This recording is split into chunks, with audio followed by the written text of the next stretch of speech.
The United States Air Force celebrates its 63rd birthday today in Norman, Oklahoma, as the Falcons meet the number 9 Oklahoma Sooners, presented today in brilliant high definition by Philips Televisions.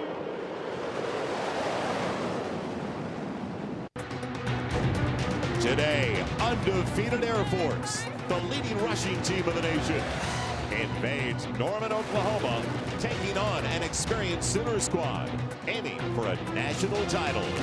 A byproduct of last season's injuries, this season we are fielding an experienced team. Experience at quarterback, at receiver, at offensive line, and I have leadership in the huddle. Quarterback Landry Jones has the confidence of his teammates, while junior receiver Ryan Broyles has torched opposing secondaries, and senior DeMarco Murray is the nation's active leader in career touchdowns. The Sooners can score. Air Force has had great success eating up clock and turf. Two undefeated teams set to battle. Air Force storms into Norman to take on 9th-ranked Oklahoma. Exciting college football starts now.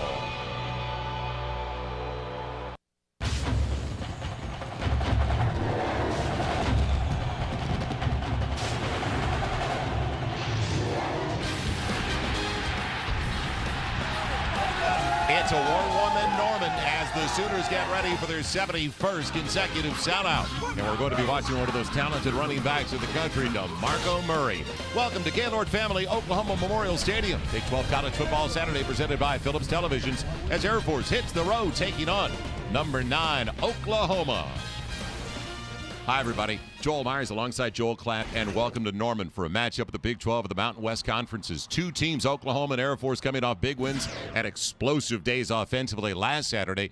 And while Oklahoma was at home, they truly dominated Florida State. It was almost a career day for Landry Jones. Well, and he's had a lot of great days. That's what Coach Stoops told us during the week about Landry Jones. You know, he struggled in the opener, Joel, but he's too good of a quarterback to struggle. He proved that last week against Florida State. Strong arm, very accurate, maybe not as accurate as Sam Bradford, but very good nonetheless. He was very good last week. 380 yards, 4 touchdown passes against a very fast Florida State defense. They're looking for him to play that well again today against Air Force.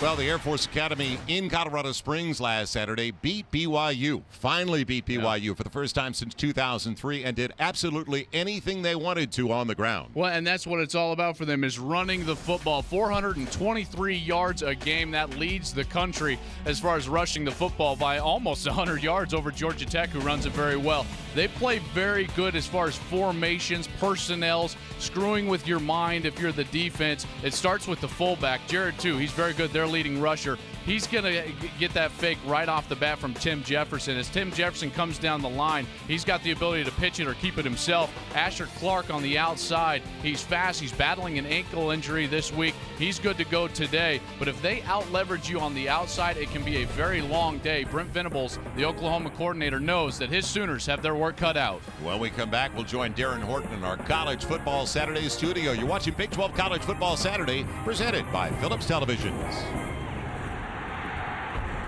This is Big 12 College Football Saturday presented by Philips Televisions. The number 1 rushing attack in college football, the Air Force Falcons venture into Norman, where defensive end Jeremy Beal and the 9th-ranked Sooners await. Welcome inside our Big 12 College Football Saturday studios. I'm Darren Horton. In the final right now, it's time to go to Norman, where the Sooner faithful are on the edge of their seats. It's number 9 Oklahoma against the number 1 rushing attack in college football.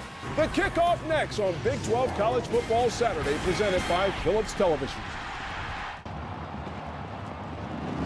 The Oklahoma Sooners looking for their 33rd consecutive win on their home field. And they make their way out.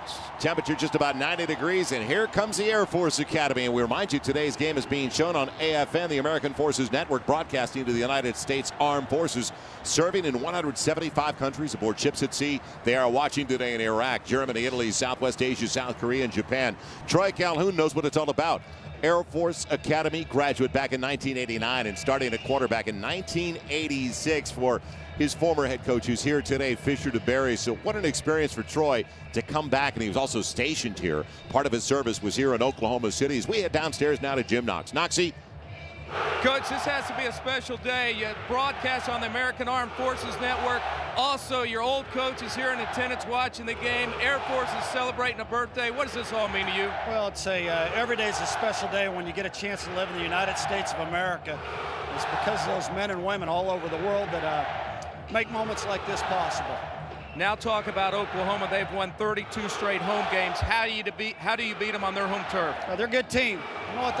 Air Force is a pretty good team too. So it's got a chance to be one heck of a football game. Best of luck, Coach. Thank you, Joel. All right, Jim. And he's got a good football team. He's got a team that took apart BYU, but now how do they adjust to the heat, the humidity? Because they usually play at better than a mile high in elevation in Colorado Springs. Yeah, about 7,000 feet there in Colorado Springs. So a lot of them have told us this week, Joel, that, hey, the heat might be bad, yes, here in Oklahoma, but we train at altitude, so we'll be ready. Well, Colorado, our Air Force Academy rather, won the toss, and they deferred to the second half. So Soderberg is going to kick it away. DeMarco Murray, Moses Madu wait back deep, and it's going to be Murray from the 1. Coming up the right hash. Nice lane over to the right side. Good return all the way out to the 40-yard line. So solid field position for Oklahoma. And quarterback Landry Jones coming off a phenomenal effort over Florida State as Cooks made the stop. Landry Jones last week, 30 of 40, 380 yards, and most of it, they turned it off. Most of it came in the first half. And Joel, you know about rhythm, you know about pace and tempo, because they will go with rhythm. And they're going to come out right out of the gate. That's what you got to essentially, you got to get over that if you're the Air Force Academy and just play football right from the get-go. It'll be Murray over to the left side and met on the outside by Y.Y. Ode, the inside linebacker, a junior from Spring Lake Park, Minnesota. And he makes the stop as we look now at the starting 11 for Phillips Television. We talked about Landry Jones. Experience over there on the right side for Mensick, and in the backfield, DeMarco Murray. We talked about him. Millard is a true freshman fullback, and they like what they have in their fullback. Now, wide side of the field. Man, going for the first down is the tight end. That is James Hanna taking it in, the junior from Flower Mound, Texas. And where will they mark it? Just short, just past the 49. Defensively, the experience in the 3-4 alignment, don't forget, is Rick Ricketts. He has led the lineman in stops last year, also in sacks. Their backers, Andre Morris. He was third on their team in stops last year, a 3-year starter. And they've got experience, 3-year starters on the outside, Reggie Rembert and Anthony Wright Jr. And they've got the first down on a quick count. It'll be a first down to the 48 of the Air Force Academy. So DeMarco Murray picking it up in the opening 90 seconds of play in Norman, Oklahoma. Behind that. They'll keep it on the ground with Murray. Big lane over to the right side and stumbles his way to the 42 for 6. Our keys to the game with Joel Klatt, presented by Chrysler. Joel? Well, first of all, you got to start on the defensive side because that's where Air Force is so good. You got to stop Jared, too, the fullback. Landry Jones, stay hot from last week, and no freebies. A lot of times this Air Force offense has people running wide open down the football field. You can't allow that to happen if you're the OU defense. On second and short, Amac, the inside backer, guy that they say is very consistent, a junior from Pleasanton, California, and he played in a big high school program at De La Salle. It's Murray breaking tackles. He's got a first down on third and short, all the way down to the 26-yard line. Hennessy caught up with him, the senior outside backer. So a steady diet up to DeMarco Murray. Well, you and I talked about it. They've got the size. Well, it's not just a steady diet. It's a fast diet. At the line of scrimmage, the tempo of the Oklahoma Sooners, they want to snap the ball about 85 times here today. Senior from Norman, Moses Madu takes over in the backfield. Little play fake action. Here comes the heat, and there's the sack. On the outside, Patrick Hennessy. He gets to the quarterback very quickly. It's a guy who was out last year, missed all but 2 games with a shoulder injury. Dialed up a good one on that play, just overloaded that left side of the Oklahoma offense. That's where the play fake was going, Joel. Sometimes you don't have enough blockers, especially when you're trying to get outside of the pocket. It's a reach and run for the offensive line. They weren't able to pick it up. Broyles over to the wide side, the top side of the screen. He's their leading receiver. Now, one of the best they've had in recent years at Oklahoma. Wearing number 85, a junior from Norman. Let's see if they find him on second and long, second and 19. Underneath, wide open is Kenny Stills, making a miss. He's got a first down inside the 15. True freshman from Southern California, from Encinitas, around San Diego. Well, they've got some true freshmen. They have some great true freshmen. We saw one last week with Mike Davis at Texas, and Kenny Stills, he is equally as good as Mike Davis at Texas. Finds the hole, gives Landry Jones a frame, first down Sooners. Moving the pocket by design. Landry Jones looking at Stills. Instead, it'll be a grab by Broyles. He stepped out of bounds. There's a flag on the play, and he may have stepped out of bounds before he made the catch and came back in. Field judge threw the flag. And he wasn't forced out, so he steps out on his own. It's going to be illegal touching. Illegal touching. Offense, number 85. Receiver was first to touch the pass after having gone out of bounds. Lost it down at the previous spot. Second down. Got to understand where you're at. Ryan Broyles on the sidelines. There's where he steps out. Not forced out by a defender. If you're forced out, Joe, you can come back into the field to play and be the first to touch the football. But on that play, he is now at least an ineligible receiver, if you will, down the football field. Cameron Kenny up top on the wide side of the field. Coming off one of his best days as the Sooner. They throw it the other way. It Stills on 2nd and 10 on a loss of down. He's got it down to the 6 and is short of the first down by a yard. Really love that route from Kenny Stills because he gave his body and slowed down in the hole versus zone defense. Didn't run through and cover himself up. Give the quarterback the frame of your body, and Landry Jones accurate enough to get the football on it.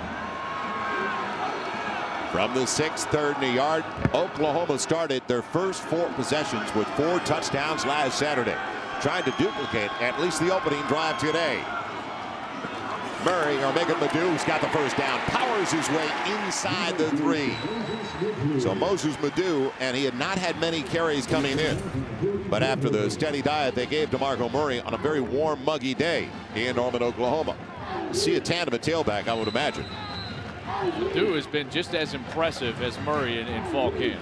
Madew will get it. A little counter action. He's belted and driven back. What a play by Rick Ricketts, the senior from San Jose. And he's the guy, Joel, up front for Air Force. If they're going to have some success stopping the run game for Oklahoma, Rick Ricketts is going to have a big day. 6'3", 260 pounds, 14 tackles so far on this season. It'll be 2nd and goal outside of the 3. Short field to begin with. Don't forget Oklahoma on the nice return by DeMarco Murray. Started at their own 40. Murray back in, and Murray into the end zone. Touchdown, Oklahoma.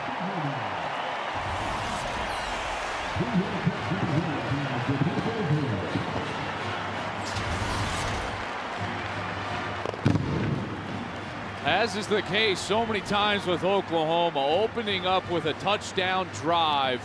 The tempo, they overwhelm you. They've got great size and athleticism up front, and that tempo just wears you down. Air Force was trying to do their best to bow their neck, unable to do it. Jimmy Stevens in. Patrick O'Hara, the sophomore from Topeka, injured in pregame warm-up. So Jimmy Stevens, who's kicked before, in for the point after, and it's a beauty. I watched Jimmy yesterday in practice, and especially punting the football. If they need somebody to back up Tressway, and Tressway, all Big 12 performer potentially, well, Stevens can do that as well. So nice to have an insurance policy. What a dominating effort to start by Oklahoma. Overpowering Air Force early. Big 12 College Football Saturday is presented by Phillips Television. So amazing, you won't be able to take your eyes off of it. And brought to you in part by Hass Avocados. Kick off your party with fresh, creamy Hass Avocados. Nothing else will do. Well, already a 7-0 lead. Tinker Air Force Base, not far away in Oklahoma City. We're about a 30-minute drive from Tinker. And we are celebrating the 63rd anniversary of the Air Force. Today is the exact date it was formed, back in 1947. Joel Myers, Joel Klatt, Jim Knox back in Norman, Oklahoma.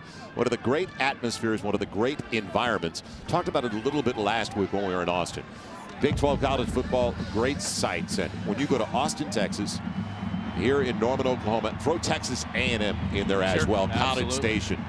That's on your must-see list when going to different college football venues. You got to include maybe even some others. You know, Lincoln is a great environment to play a football game. Boulder, even though they're not playing very good right now, that's a great place to watch a football game. Really all the venues, and everybody gets it. They do a great job on game day. John Warzika going back with Cody Getz, and Tressway handles the kickoffs anyway. It's not O'Hara. That is Getz over to the far side. Warzika, home run threat over to the near side. And Way will kick it. Warzika coming up on the run, the 10 with some momentum, looking for a lane, and he's got a good return across the 25 as Warzika is pounded down at the Air Force 28. And for the Air Force Academy, a dual threat, a guy who can throw the ball better than quarterbacks that they have had recently in the past, and that is Tim Jefferson, the junior from Atlanta. Out of his 20 starts, a 14-6 career record. And if you're thinking about playing catch-up, well, last year's best passing day was 161 yards against Houston in their bowl game at a very high percentage, 10 of 14. Right now, early catch-up for Jefferson with Asher Clark and Jared 2 in their option I formation. Now they bring Halderman into the backfield. Jefferson in trouble and on his way down. Making the stop, it was David King, the sophomore from Houston. Our Phillips Television's starting 11. We saw Jefferson. A.J. Wallerstein, experience over on the right side, the junior from Canyon Country, California, the Los Angeles area. Clark and 2, we'll talk about them a lot. Warzika, big average when he runs the football.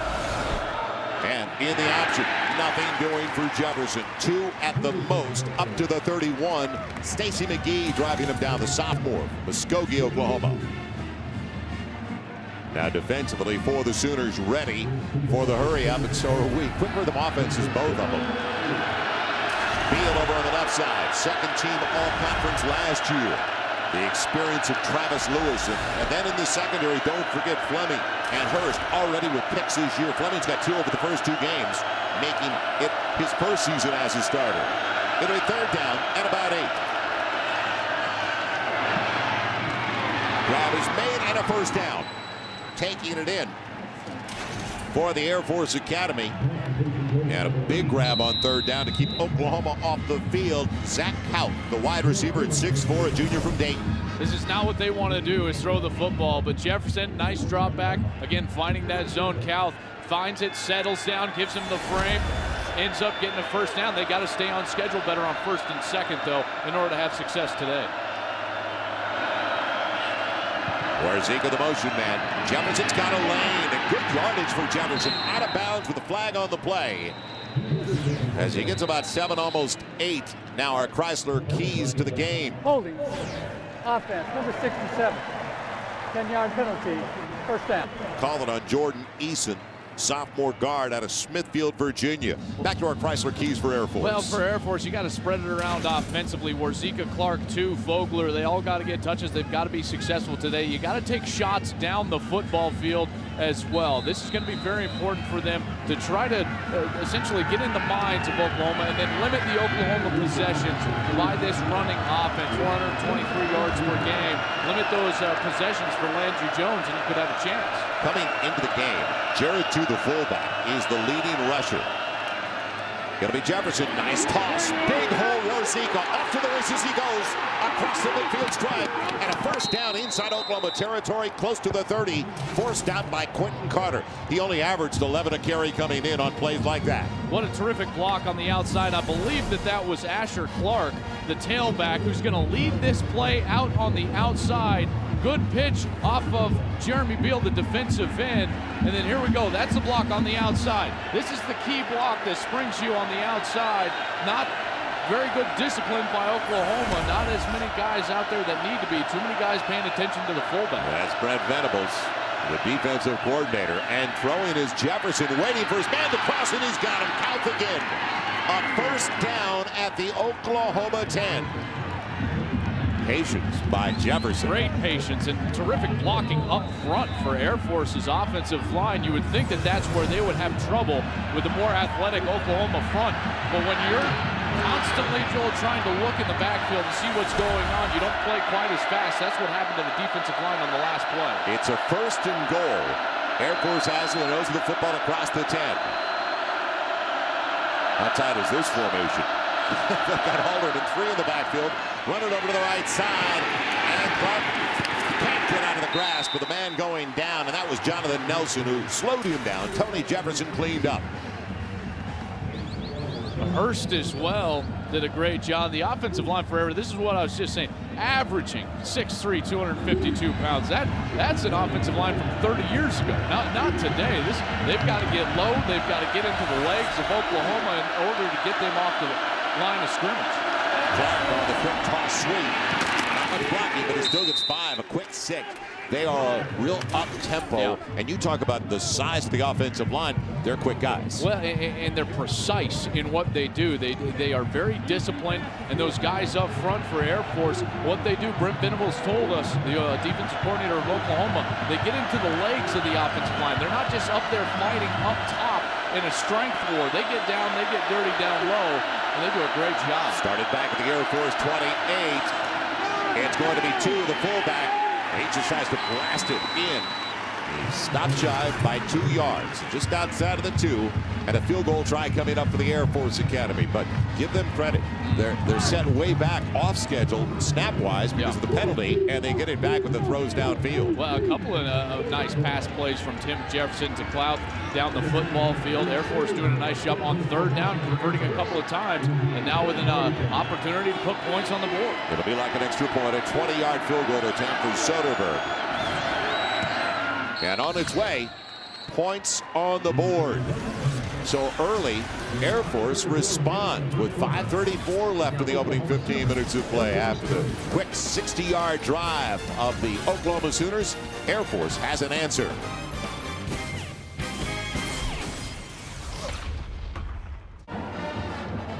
Oklahoma with an early 4-point lead over Air Force before the Sooners get it back with our Hass Avocado kickoff. Let's go down to Jim Knox. Oh, yes, Joel, don't forget, get the party started with Hass Avocados. Creamy Hass Avocados. Nothing else will do. Super Sooner man enjoying that.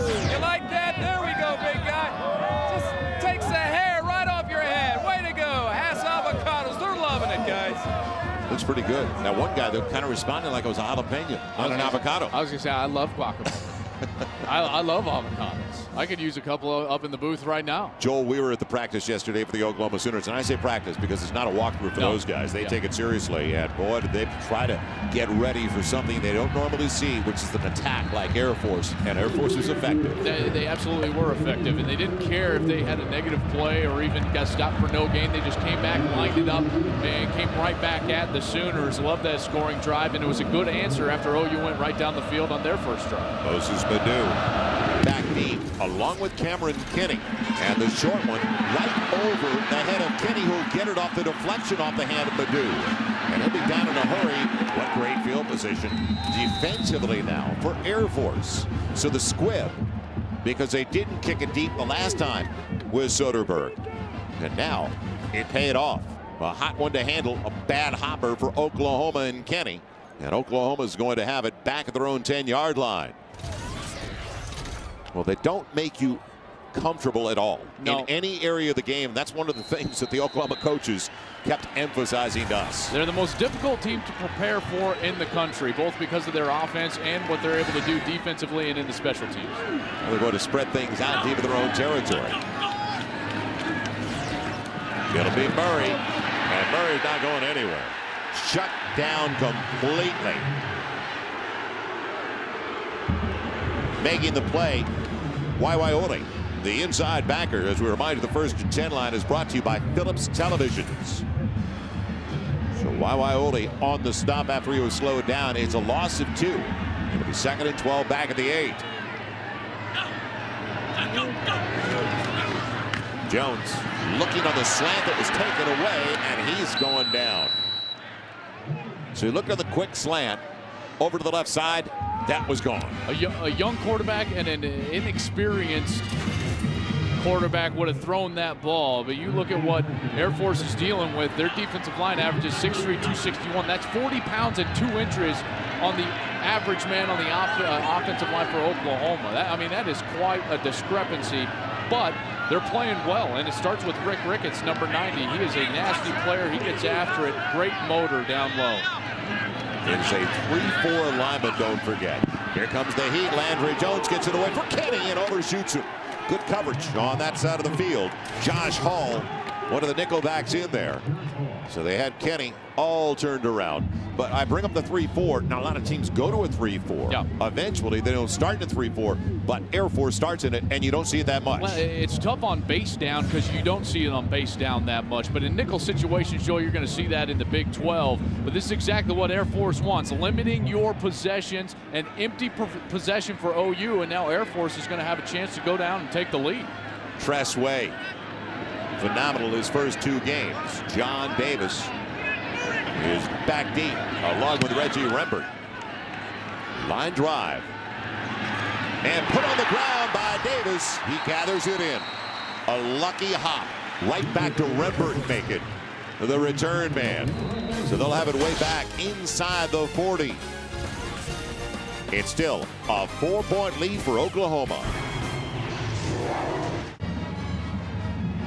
Welcome back once again to Norman, Oklahoma. Air Force about to get it back in good field position, and a solid start for the Falcons offensively on their first drive, Joel. Started with Warzika on the outside. The long run helped out by a great block on the outside by Asher Clark.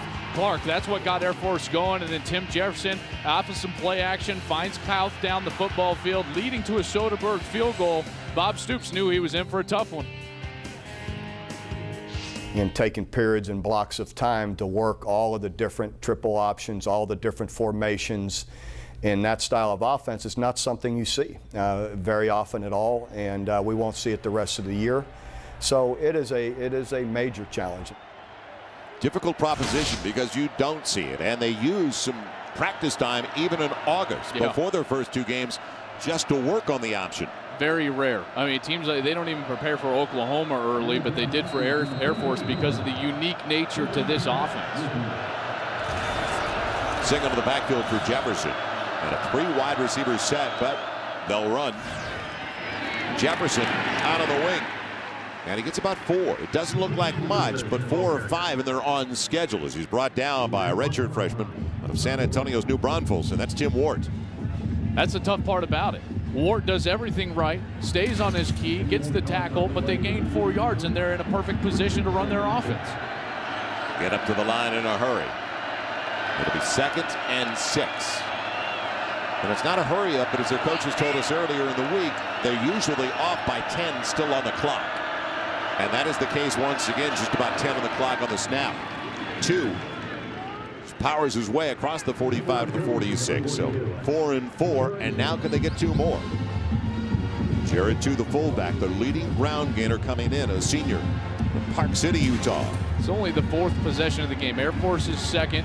OU has had 2, and there's only about 3 minutes left in the first. That's what I'm talking about, limiting the possessions of Oklahoma. That's what Air Force does such a great job of, eating up clock and eating up yards.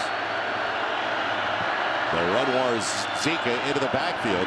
Give it to Clark. He's got a nice hole. He's into the secondary and barely tripped up with a first down across the midfield stripe. So there are so many little wrinkles to these sets. In the motion and the different sets, that's what they talked about. Eye control for Oklahoma.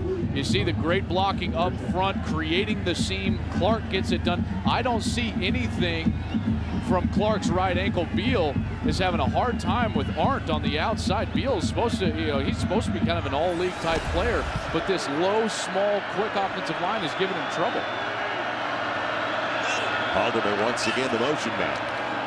And the goal on the reverse. Outside it goes, Hunter. And they stayed at home, did they, on that play? Strong safety Jonathan Nelson drives him back. No gain on a little option in reverse.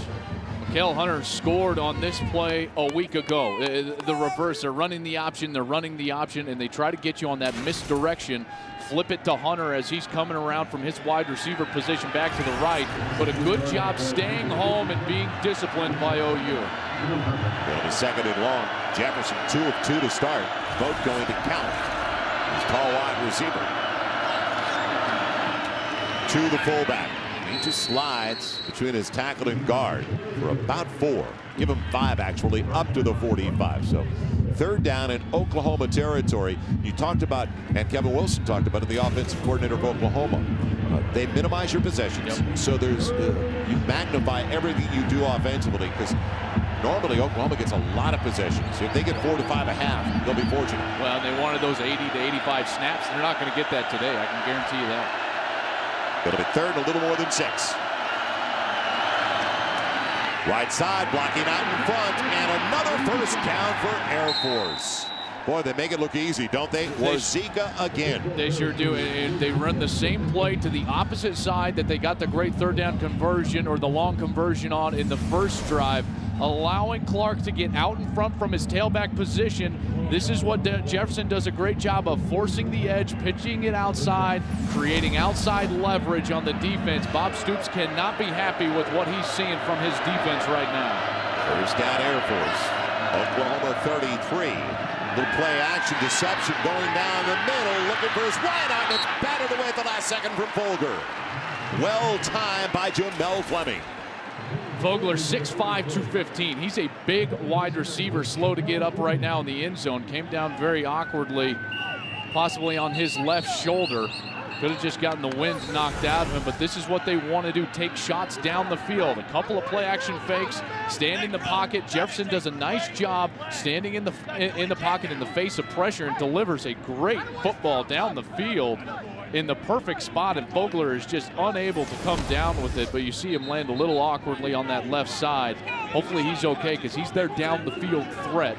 He's who they want to go down the field to in order to keep this Oklahoma defense off of their front five, off of their front offensive line. Get them backed off so that you can continue to run that option. So right now, Air Force giving Oklahoma everything they want early in this game. Don't forget, since Bob Stoops took over, Oklahoma is 68-2 on their home field. That is amazing. It's hard to believe. Cody Getz lines up in the backfield, along with Jefferson. Run Halderman, and Getz is going nowhere. On second and long, spins for 2. It'll be down to the 31. Brought down by David King, very athletic end.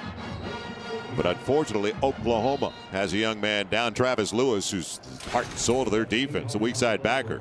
First team All Big 12 performer last year. Looking at that left leg, you hope it's just an impact of a helmet, but and it have a hard time getting up. You'd hate to have Lewis go down for an extended period of time. He's such a great leader for this team vocally on defense, not only for the defense, but really for the whole team.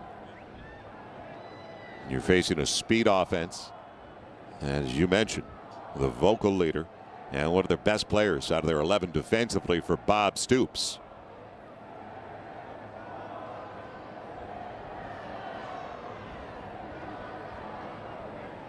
Yeah, I can't seem to shut my mouth, and it gets me in trouble sometimes. Or it's kind of good with the position I play. I like to talk a lot of trash and everything, but sometimes it can get me in trouble because I get in these battles with my position coach, and he won't let me win. Can't afford to lose him. Nope. And he hobbles off, but fortunately on his own. Brought up in the conversation last year for Big 12 Defensive Player of the Year. He has 39.5 tackles for loss coming into this game in his career. An outstanding football player, an all-league performer, and a guy who understands this defense. And now you're sitting there with a redshirt freshman, Tom Ward, and Mike linebacker trying to orchestrate this defense versus the very tough to decipher Air Force offense. Bringing Corey Nelson in his stead. Jefferson fakes it, dumps it. Warzika can't make a miss. What a play by the freshman out of Chula Vista, California, Tony Jefferson, who started the opener when they opened in a nickel. And people were raving. All the coaching staff, both sides were raving about Tony Jefferson, the true freshman. I was very excited to come out here and watch him play. Throws his body around, nose for the football. They love this kid, and you know what they said? In the future, superstar written all over this kid. Very impressive start. Falcons aren't intimidated at all, are they? All. Down by 4. We'll come back. That's the end of the first quarter as you're watching Big 12 College Football Saturday, presented by Phillips Televisions. Goal try with a slight breeze at his back for Eric Soderberg, who was second team All-Mountain West Conference last year. He had a long of 50 yards last season. This is actually going to be a 49-yard attempt. He's already got a 20-yarder, and now going to make it a one-point game in the final snap of the first quarter. It's on its way, and he's blocked it out to the right. Plenty of distance, wrong direction, never got it to draw. So missed 49-yard field goal by Soderberg, and at the end of the 15 minutes of play, it's official now with another flyby from Tinker Air Force Base. First quarter is complete, 7-3, Oklahoma, the number 9 team of the nation, up by 4.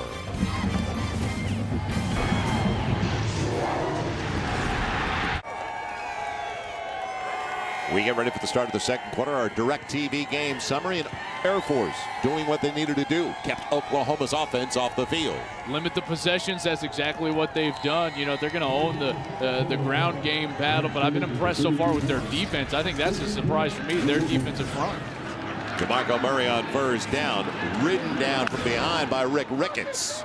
So from the 32, maybe a yard to the 33, Ricketts on top of the situation again. So we head down to Jim Knox. Knoxy. Okay, Joel, Travis Lewis should be okay. Took a real hard hit in the shin. They taped it up, really taped it up heavily. He'll be back on the field, guys. All right, Knox. Thank you, Jim. 2nd and 9. Landry Jones looking over the middle, little pop. And put on the ground, they'll say incomplete. Out of the hands of DeMarco Murray. Phillips Television game break time as we go to Darren Horton. Darren. Joel, in Seattle, Nebraska freshman Taylor Martinez with 2 touchdowns, but here comes the Huskies Heisman candidate, Jake Locker, 7 yards on the ground for the touchdown. Right now, 14-7, Nebraska with the lead. Joel? All right, Darren, had a feeling it was going to be a shootout going in along Lake Washington. It'll be a big 3rd down coming up now for Landry Jones. Setting up the screen. Blocking's not there at all. Icard, the redshirt freshman from Oklahoma City, couldn't get over there. Lindsey was, though, for Air Force. 3 and out for the 2nd consecutive time for the Sooners. They really like Brian Lindsey. 6'1", 210 pounds, a very steady player, downhill type of player, and you saw it on that last play. Does a sensational job of covering that outside alley and getting up, and is a sure tackler. Tress Way in to punt it away once again. Reggie Rembert back deep, along with John Davis. No pressure on the punter. And Way bombs out of beauty. It'll be Rembert holding on this time to the 19. Good coverage downfield, though. So Oklahoma gets down there real early. Special teams coverage, Ronell Lewis. Falcons have it back. Team mascot that definitely flies for free. The Falcon of the Air Force Academy. Well, tomorrow on Fox NFL Sunday, Bears looking to stay undefeated. I know it's deep into the season, isn't it? They take on the Dallas Cowboys and Tony Romo. How do they handle it in the final snap of the first half? We'll find out tomorrow. Our coverage begins noon Eastern, 9 a.m. Pacific, for Fox NFL pregame show. It's all brought to you with the new Ford Edge Drive 1. And check your local listings for the games in your area. Surprise so far in Norman. Oh, granted, Oklahoma is up 7-3, but the Air Force Academy is controlling the football. They've got it back at their own 20. So an impressive start for the Sooners, but 3 and out on each of their last 2 possessions. Lewis is back into the game. Fullback Jared, 2 breaking tackles. There's a good reason he leads the Air Force Academy in rushing so far this season. Just bangs his way out for 9, almost 10, the senior from Park City. The last thing that you want is the fullback to get going in the option offense, because that means you got to start allowing your nickel back. You see Tony Jefferson right there. Start squeezing down. The outside is going to open up. Quick toss on the outside. Halderman. Boy, what rhythm. You talked about it. I think the key was the word you said, precise, the way they do things. Very precise. They understand what they're trying to do. They're very good at getting in and out of different personnel groups as well as formations. And Asher Clark, who's a terrific running back for this team, has been out on the lead block for guys like Warzika a couple of different times. Another terrific block on Tony Jefferson on the outside. We're going to be joined by somebody who knows all about the option and just a little bit of former Sooner head coach. Right now, though, the Falcons on 2nd and about 5. Again, fullback gets the first down. Hammers it. Ward finally drives him down. Middle linebacker, but Jared, 2. Positive yardage again. 28, Travis Lewis for OU is going to come out of the ball game right now. That shin is just not where it needs to be, especially from his will linebacker position. That's a guy that's going to be responsible for those A and B gaps, and you can tell right now he's not where he needs to be. Sooners short a man defensively as they run real quickly out there. Corey Nelson. Timeout. Oklahoma, their first of the half. A little bit too late, though, so Brent Venables and the Sooners needed to use the first half timeout. 2.5 minutes gone by, and we'll be right back to Norman with the Sooners up by 4.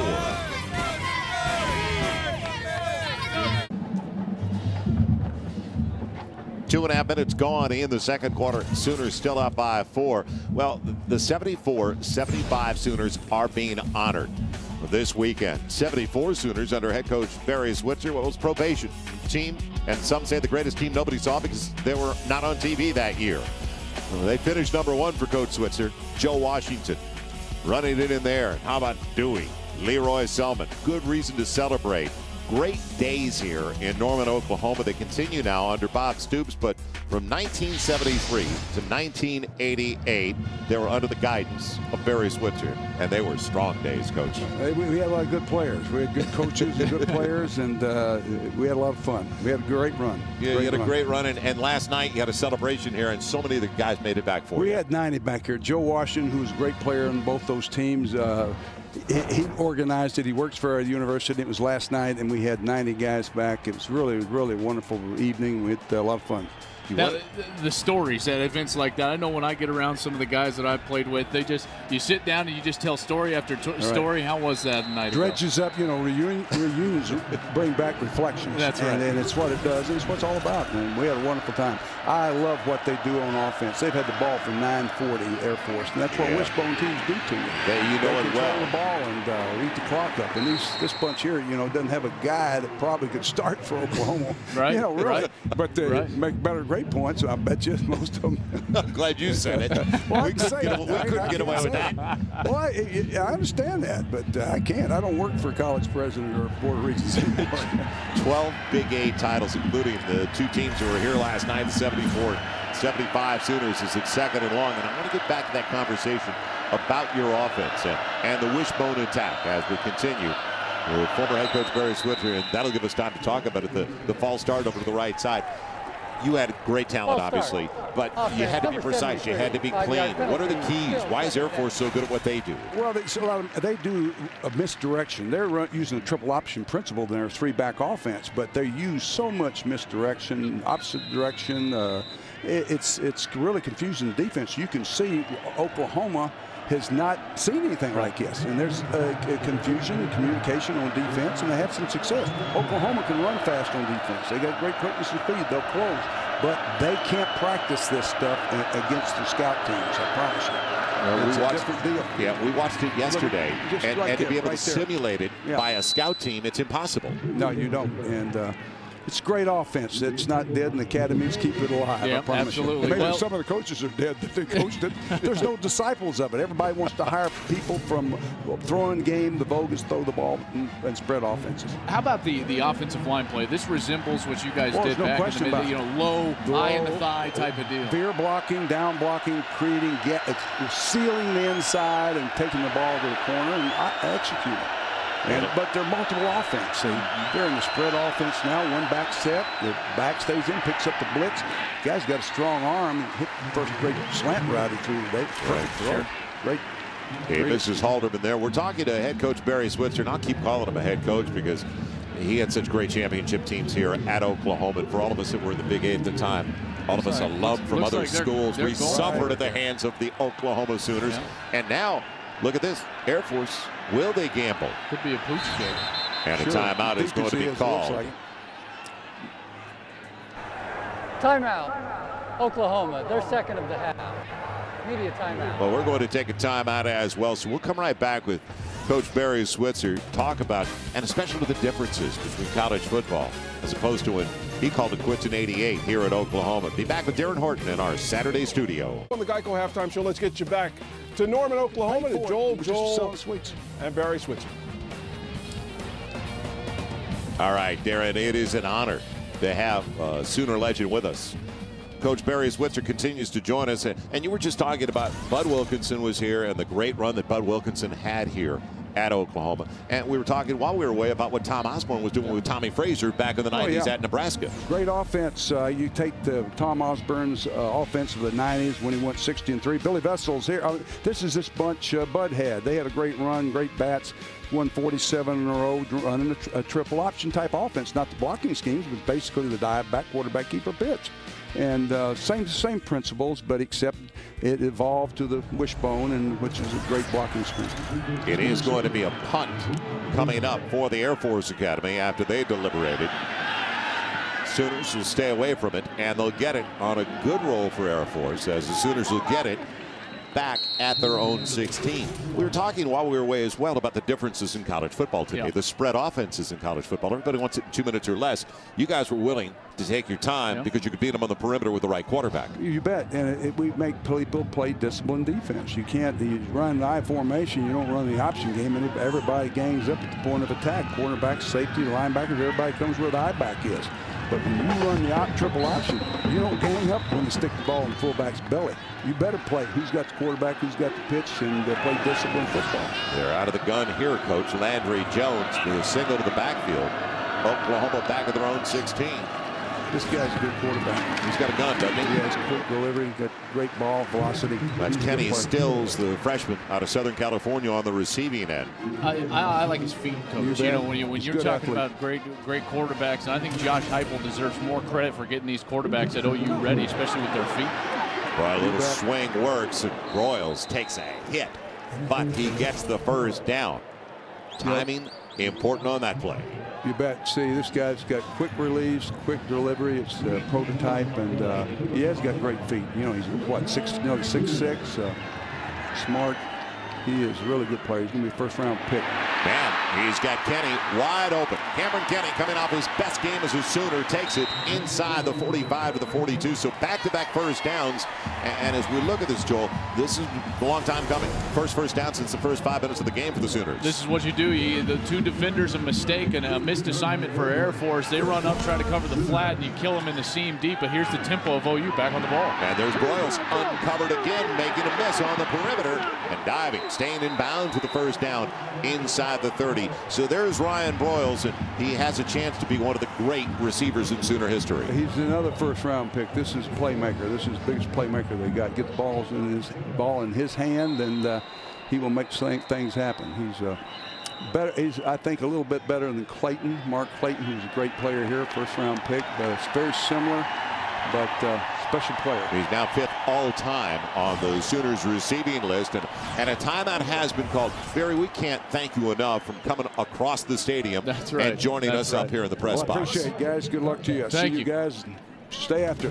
Great talk. Great to talk to you guys. Barry Switzer, Oklahoma's legend, as we'll be right back to Norman. Big 12 College Football Saturday presented by Phillips Television. So amazing you won't be able to take your eyes off of it. And brought to you in part by Pizza. Get all your favorite pizzas for a great price every day only at your Pizza Hut. Joel Myers, Joel Klatt, Jim Knox back in Norman, Oklahoma. And what a college football Saturday. And thanks once again to Barry Switzer. Barry unplugged during commercials. And was he on fire? He was great. Absolutely great.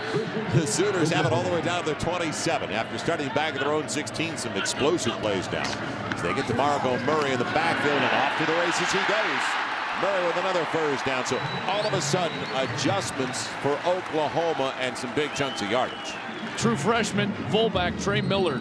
He gets in there. He's number 33, big guy, about 246 pounds. He's who makes he makes the block for Murray there, springs him back to that right side. Boy, do they like the young man you're talking about.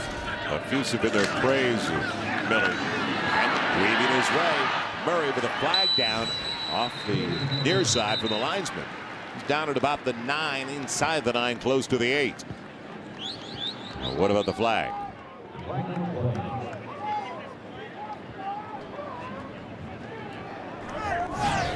Illegal shift. Offense. All players were not set. 5-yard penalty. We play first down. Give you an idea of how different it has been for Oklahoma. They might have called that on Millard there, that fullback. Yeah, he was set up first, like on the hip of the tight end. Yeah. And then a late shift. Air Force has 108 yards rushing compared to 39 for Oklahoma. So Air Force has moved the ball despite the fact being down by 4. It's a shift you were talking about. Millard stays in the backfield. He's the only one. Landry Jones waits for Broyles. Broyles sandwiched at the 15. He's looking one way, and that's one of the things with a sophomore quarterback. Is he going to be looking off his receivers? Well, I think with a year of experience, I think he's got that ability to make sure that he's influencing the safety down the field, influencing the linebacker, opening up holes for his wide receivers. Jones again waiting. Broyles is just wide. So Broyles working against Adeji Paul, the junior out of Jenks High School in Tulsa. And they've got a couple of young men coming back home from the Tulsa area, back into the Sooners state. As it falls incomplete. 1st and 10 line is brought to you by Phillips Televisions. It's now going to be 3rd and long for the Sooners. Jones calling the play at the line. But Broyles, don't forget about Broyles up top in the slot next to the freshman Kenny Stills. Plays from the sideline. That's why Kenny's looking back to on the near side. Plenty of time. Kenny in a jump ball and way overthrown. Working against Reggie Rembert. So a field goal try coming up. Jimmy Stevens is in today for the injured Patrick O'Hara. O'Hara, the sophomore from Topeka, a walk-on who was a soccer player competitively, had never played football. Stevens, though, was a starter, don't forget, in 2008. Well, and the reason he's going to be on is because Landry Jones all of a sudden fell out of rhythm. A couple of plays right here in a row, throwing the football in a position and too early for his wide receivers to catch it. So Landry Jones has got to settle down your heartbeat so you can get your feet going and throw accurately. Going to be a 32-yard attempt from Stevens, trying to make it a 7-point lead for the Sooners, and the chip shot is good. So it's now 10-7, or 10-3 rather, Oklahoma. With still 8:06 left in the half. Air Force has used 2 of their timeouts already here in the first half. And our ZMAX top 25 rankings, as you see, Texas, Oklahoma, along with Nebraska, 3 out of the top 10 from the Big 12. And Nebraska on the road. Severe test today against Jay Glocker. We heard from Darren Horton in our College Football Saturday studio. 14-7 early, Nebraska in the first quarter. Along Lake Washington. And the second 10, Penn State, Kent State. So it should be a 2-1 record for the Lions at the end of the day. And Missouri, after their 50-6 win over McNeese State last week, inching into the top 25. How about Michigan? You know, Robinson making a strong case to be Player of the Year, Heisman type of player early in this season. Imagine how good he would be if he tied his shoes, right? So it's 7-point lead as Tress Way will kick it off. Cody Getz going back with the wide receiver, Warzika. There's plenty of speed for the Air Force Academy, especially Warzika. Interesting formation on kicks for the Sooners. It'll be Hodges from the goal line. And weaving his way across the 20.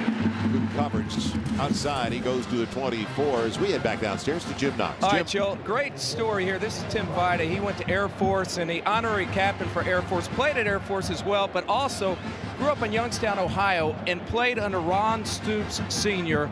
and the late Ron Stoops. What was it like playing under him? Well, he was one of the classiest guys I've ever been around. He's one of those coaches or teachers that makes an impact the rest of your life.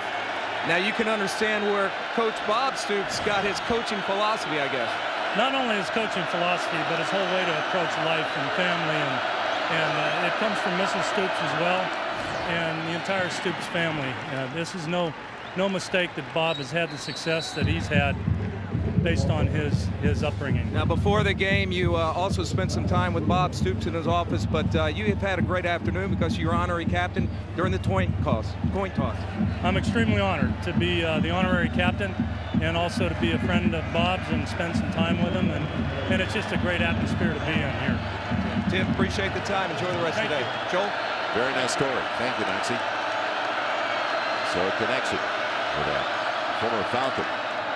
Now Jefferson needs 10, and he's got it on 2nd and 10. It's a first down going to Count. Again, Zach Count, a tall wide receiver, and basically their 5th wide receiver getting all the action. And a couple of good 3rd down conversions. I like the timing of the play. Cal stepping on the toes of the defender, comes back, gives the frame, first down. It'll be the fullback 2. They've now shut down 2 on his last 3 tries. Travis Lewis back on the field. It'll be maybe a half yard at the most for Jared 2. But still, Air Force hanging in there. Time of possession, and that's the key for them, keeping the ball out of the hands of the Sooners. And they've got it a little bit more by 2 minutes. And the score within 1 possession, which they have been able to keep it that at 10-3. Warzika, quick toss, gets out on the edge, but the Sooners team speed defensively denies him. Holding to a gain of a yard and a half. Well, even when you look at the losses last year for the Air Force Academy, it seemed like they were all by 7 or less. They hang in there against everybody. Well, that's the nature of this football team. Not only the kids that play for it and just the mentality that they have as cadets, but also the nature of their philosophy, their schematics as a football team. They just continue to stay close. OU hasn't had the opportunities, Joel, to go down and score a lot of points. I like what Coach Switzer said. You know, I think their GPAs could match up with the Sooners. 10-3 ball game, looking one way, going the other, and it's going to be short of the first down marker on 3rd and 8. As they went to Demmer at the tight end, the senior from Wichita for the first time. They're going to come right back up to the offense. If line right here, Jefferson back at quarterback, they're going to snap this football. It'll be 4th down at about 3. A gamble from the 4. Now they'll pooch it.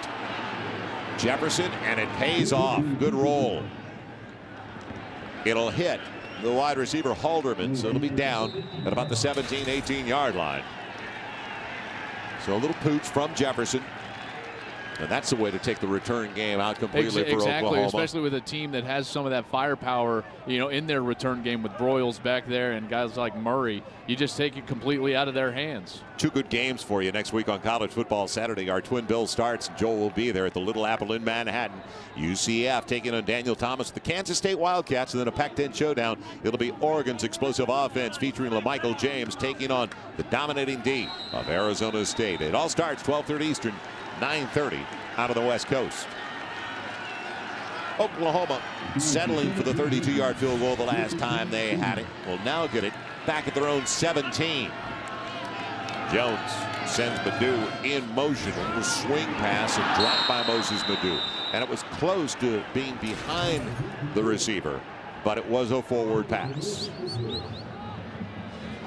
They had the blocking out there. They had the formation that they wanted. They send Madu in motion. They're overloading that right side. They had the wide receivers able to cut down the corner and the outside linebacker who was walked out, but Madu unable to hold on to the football. So Madu seeing significant playing time after most of it went to DeMarco Murray. Murray had close to 250 yards rushing over the first 2 games. And it looked like it was going to be that kind of day for Murray on the first possession for Oklahoma, when they clearly just marched easily 60 yards and most of it with Murray on the ground. They'll reset it. Good microphones. Oklahoma sideline. What is going on? Bob wants to know. Bob wants to know.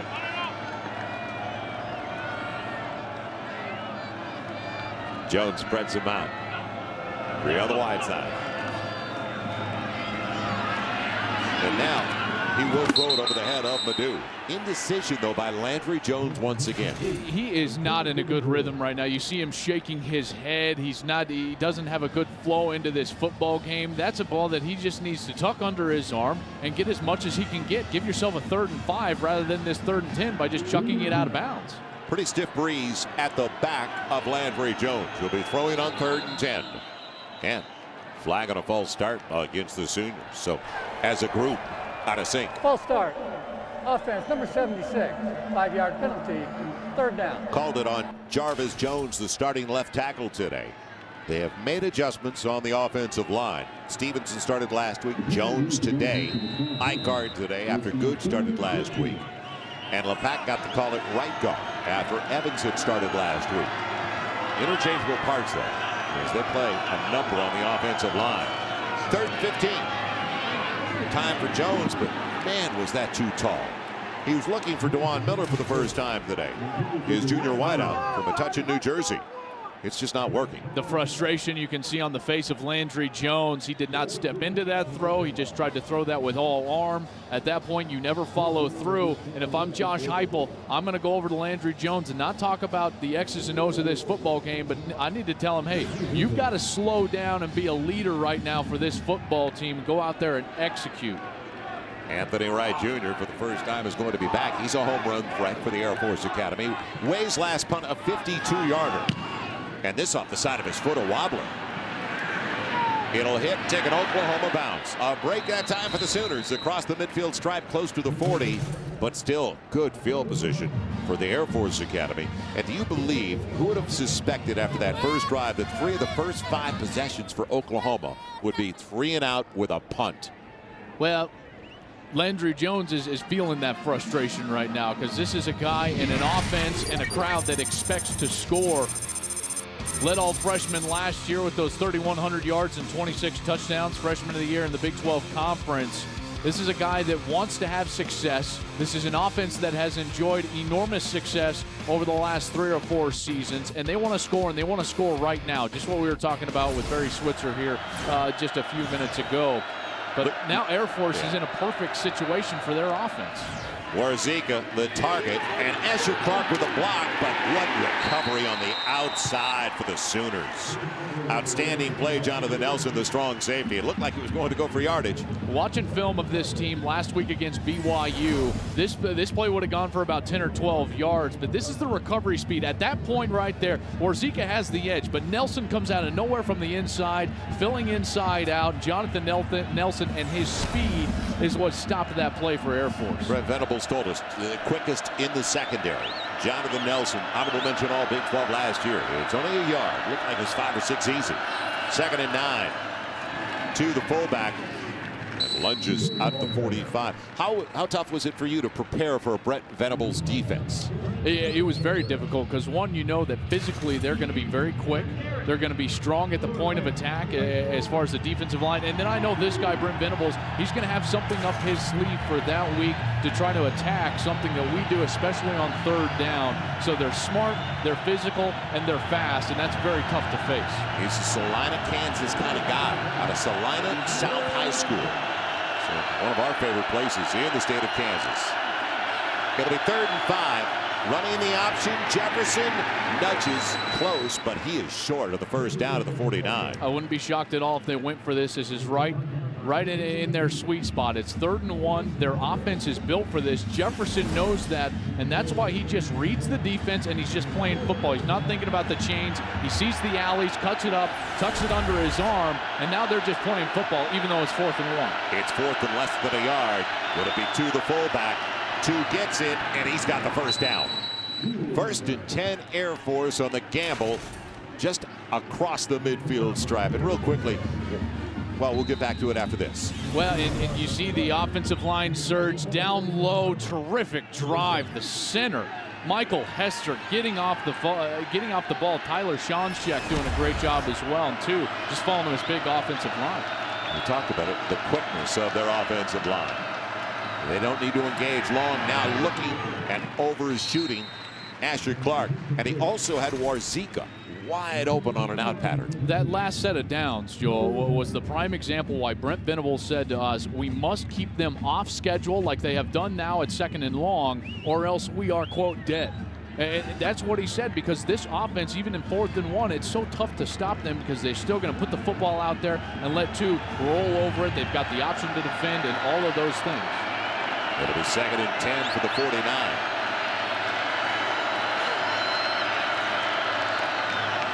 And Jefferson, nice deception, but underthrows his target, Mikael Hunter.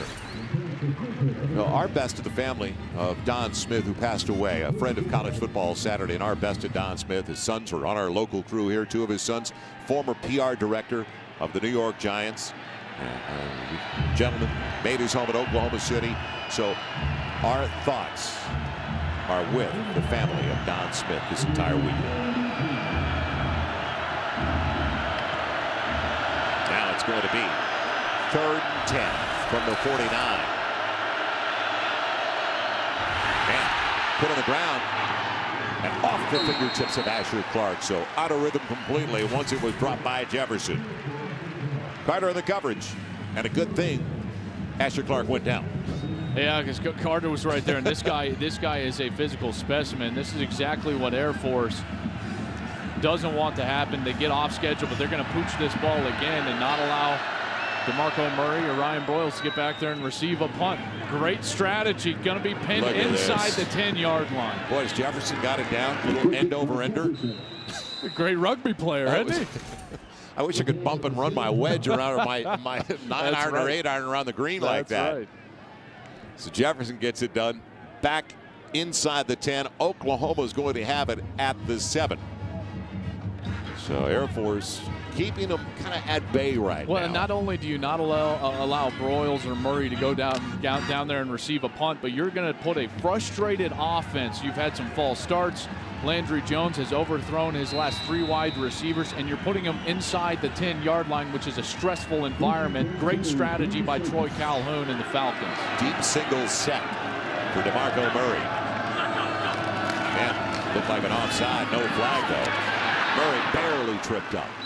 Boy, over the nose on the center. Looked like an early jump by Air Force. Still 5 for DeMarco Murray.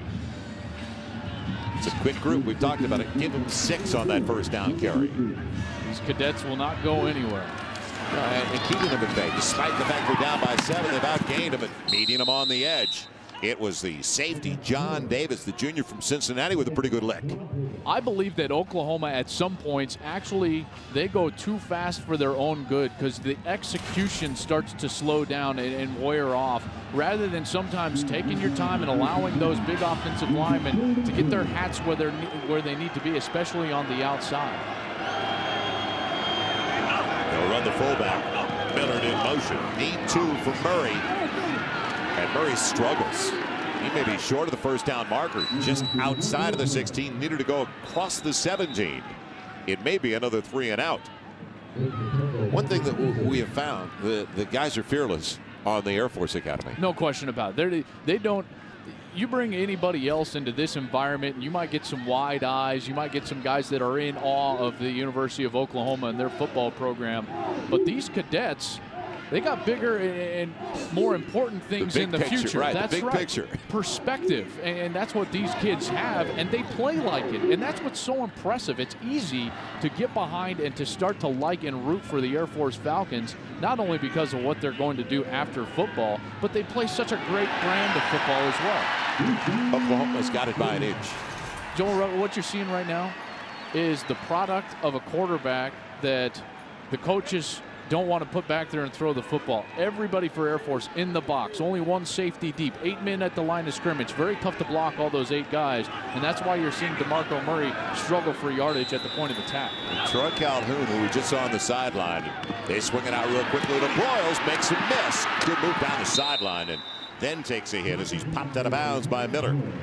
Impressed with the youngster on the outside, number 4, Kenny Stills, true freshman from California, gets the cornerback. I believe that's Reggie Rimbert on the outside. There's Stills.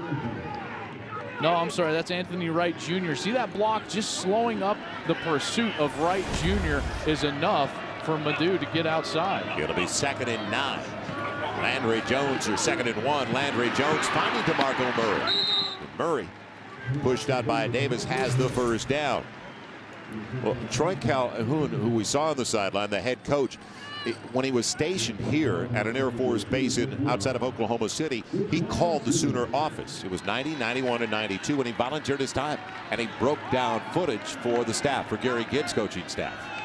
So he knows about the tradition, and he's familiar with bringing a team in here and how difficult it can be.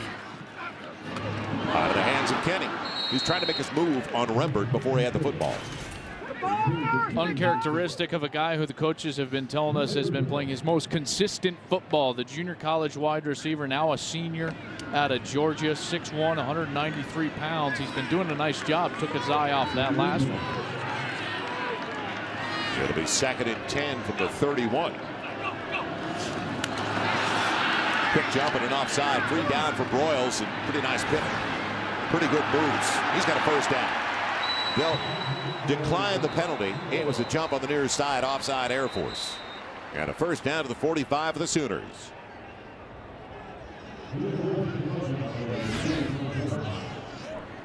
Offside. Defense, number 49. That penalty is declined. Result of the play is a first down.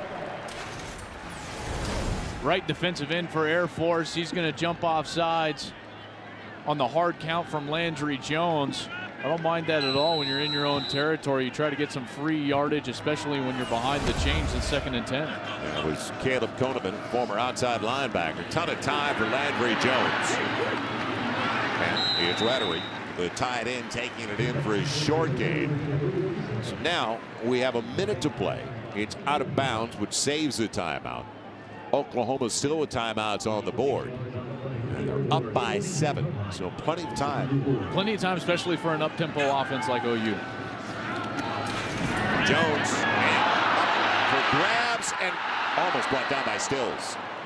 He threw it only into triple coverage.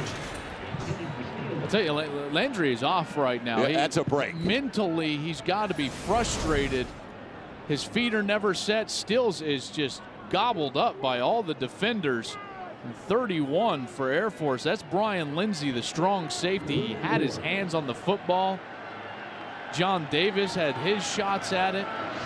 Rimbert has his shots at it. Stills was able to play a little bit of defense there and get the ball on the ground. It's 3rd and 4. It should have been a pick for Lindsay. Only need for Broyles. Ain't gonna miss. Uses the sideline to save a timeout again. Boy, is that experience. Smart player. He's only a junior.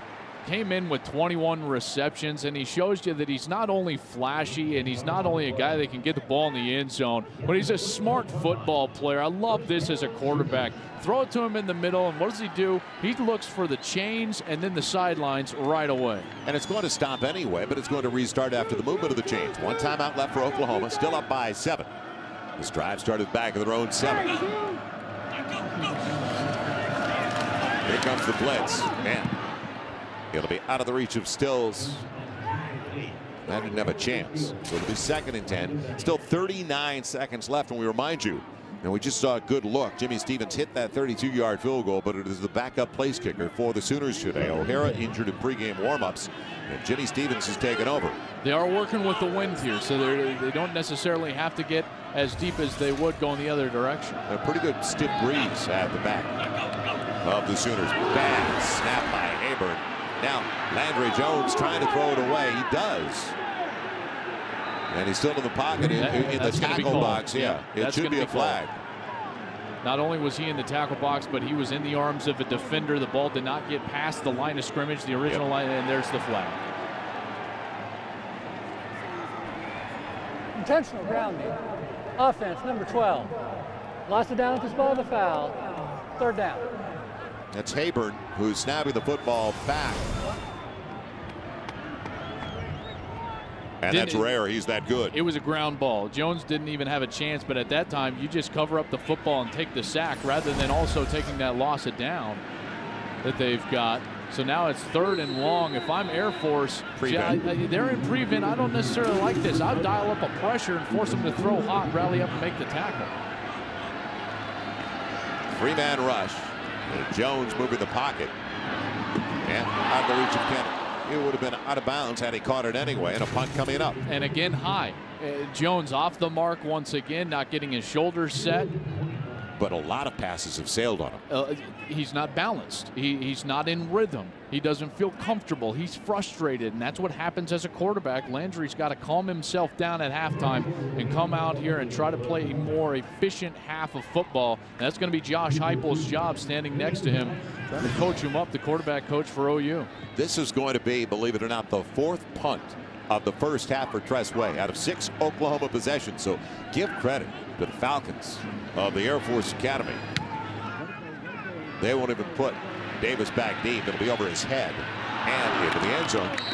So Air Force one time out on the board. I think you got to believe they'll be content with 18 seconds left to go to the locker room down by 7. If OU's quick strike, I don't know exactly what to call Air Force. Methodical, I guess, is the best word. But yeah, this is going to be at most a handoff to Jared to the fullback, probably just a knee by Tim Jefferson.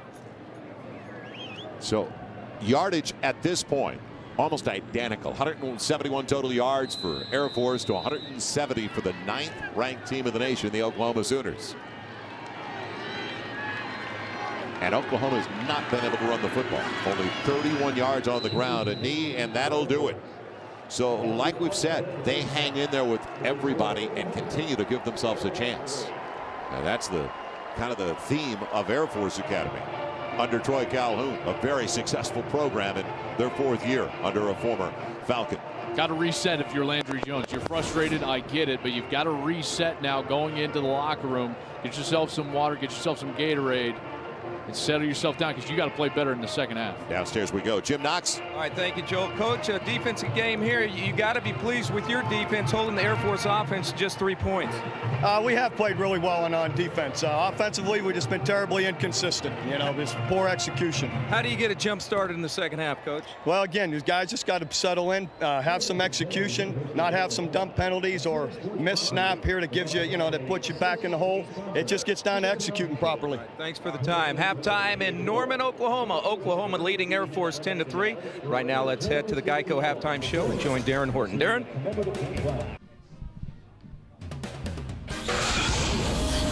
College football Saturday continues from Norman, Oklahoma, the number 9 team of the nation. Having some issues early. It's 10-3, Sooners on top of the Air Force Academy. Welcome back once again, Joel Myers along with Joel Klatt. Air Force Academy, as we found out before, they don't beat themselves. And right now, Oklahoma is making plenty of mistakes to help out. Well, in the first half, when you look at what happened, Air Force got it started with a great first drive. A lot of good execution, especially on the outside. Jonathan Warzika got it started on the outside with a great block from Asher Clark. And then later in that same drive on 3rd down, a play that Air Force doesn't like too much. You got to throw the football. Kauth comes up with a big catch down the football field. They're able to get points on the board. And then the struggles for OU in the first half. That's really been the story for me. Landry Jones has got to settle down. Ben Hayburn, he snaps it on the ground. Landry Jones throws it away. That takes him out of field goal range. Oklahoma needs to get it together in this second half. Our Geico players to watch in the second half. Warzika, 51 yards on 5 carries, but they shut him down. He had 51 over the first 2 and then shut him down on the last 3. Ryan Broyles, he could be the difference for Oklahoma to settle them down in the second half. Now, Landry Jones has to get him some touches and get him the balls, but Broyles is that good a playmaker for the Sooners, as we saw on those 6 grabs in the first half. Downstairs we go. Jim Knox. Troy Calhoun, and the head coach at Air Force, told me that, hey, he likes where his team is right now. They just got to finish some drives in the second half, clean up a few things. Other than that, he says he likes his chances here in the second half. We'll see what happens. Well, they're a confident group, Knoxie. I don't disagree. They don't make mistakes. They're a clean team. And by the way, those pooch punts we saw from Jefferson, he had never done that before. Well, and that's why it's such a great idea. No film of it. OU can't prepare. Gatz, Warzika, and they'll stay right there on the kick from Tress Way. So Air Force down by 7 is going to get it 1st and 10 at their own 20-yard line. Now, they had opportunities in the first half, but they stalled. And you see the yardage they got, frequently stalling around the midfield stripe. So then Oklahoma started deep in their own territory. But for me, it's 9 plays, 10 plays, 7, 6, 8. I mean, they never were just stopped. And that's why they've got such an advantage in terms of time of possession. They held the ball for a little over 17 minutes of that first half. That's exactly what they want to do. And they start this half with the football. So a great situation right now for Troy Calhoun's Falcons. Every one of their possessions, they produced at least 1 first down. They never went 3 and out with a punt. Now they get it for the first time in the second half, their own 20, trailing by 7.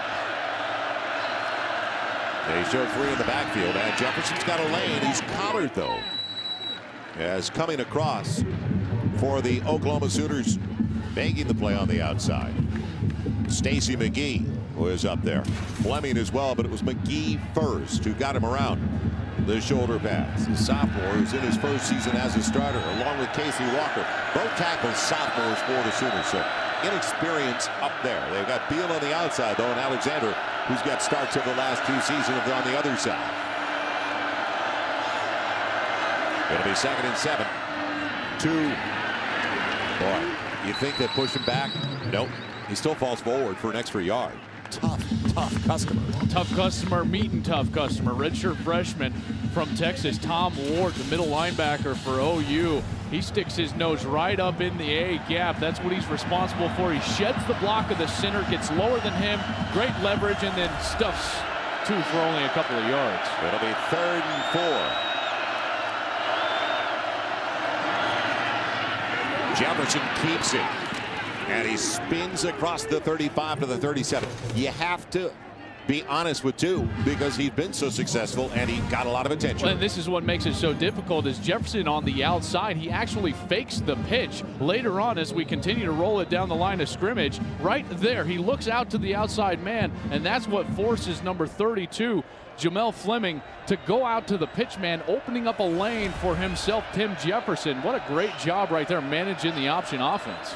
Jefferson will give it to Asher Clark, who slices his way across the 39 to the 40. Gets about 3.5 yards. So it's very clean. They don't turn the ball over. They don't put it on the ground. It's a very succinct style of football. It's frustrating. OU knows they've got the better athletes, and yet they sit there and they can't get off the football field because of the execution from Troy Calhoun's Falcons. Kind of matter of fact the way they do their business. 2 into the secondary. Another first down for the Air Force Academy. They came in leading the nation in rushing and leading by a lot. And Travis Lewis, who's such a great will linebacker for OU, this is a prime example of what this option offense does to you. It forces you to hesitate, and then bang, all of a sudden Asher Clark is into your right hip and you're not able to go up there and make a tackle for no loss. There's a flag. No yardage, maybe a yard at the most for 2 as they stuff it for one of the few times. When you're trying to read what's going on and that split second of hesitation, that'll get you as a defense.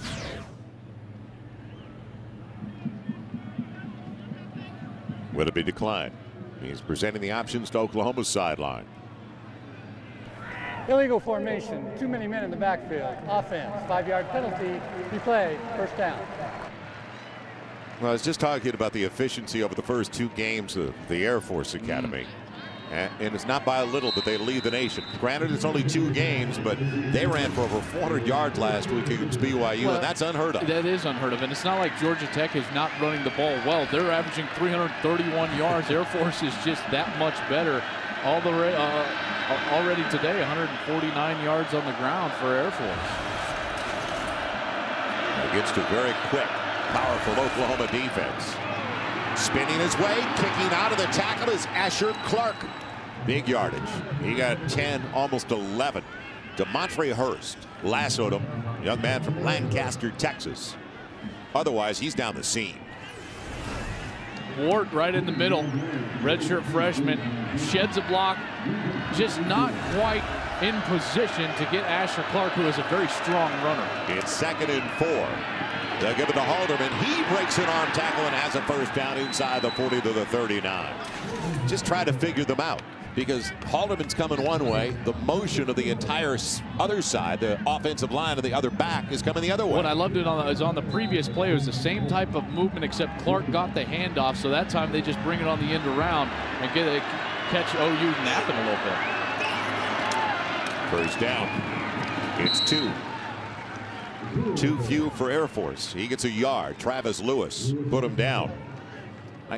We really enjoyed talking to the Falcons coaching staff this week. Clay Hendricks, their offensive coordinator, he had some funny lines and just overall talking about that they're not a real comfortable team to get accustomed to. You don't want to face it. And he knows that. Yeah. You know, and he knows that is to his advantage. Said, I don't think the Air Force is a lot of fun to prepare for. That's exactly the way the Sooner staff felt about it. Now, wide side option. Jefferson's got a good lane. Down the sideline, has a block out in front. To the 10, to the 5, and he's in. Jefferson and the Falcons a point after from tying things up.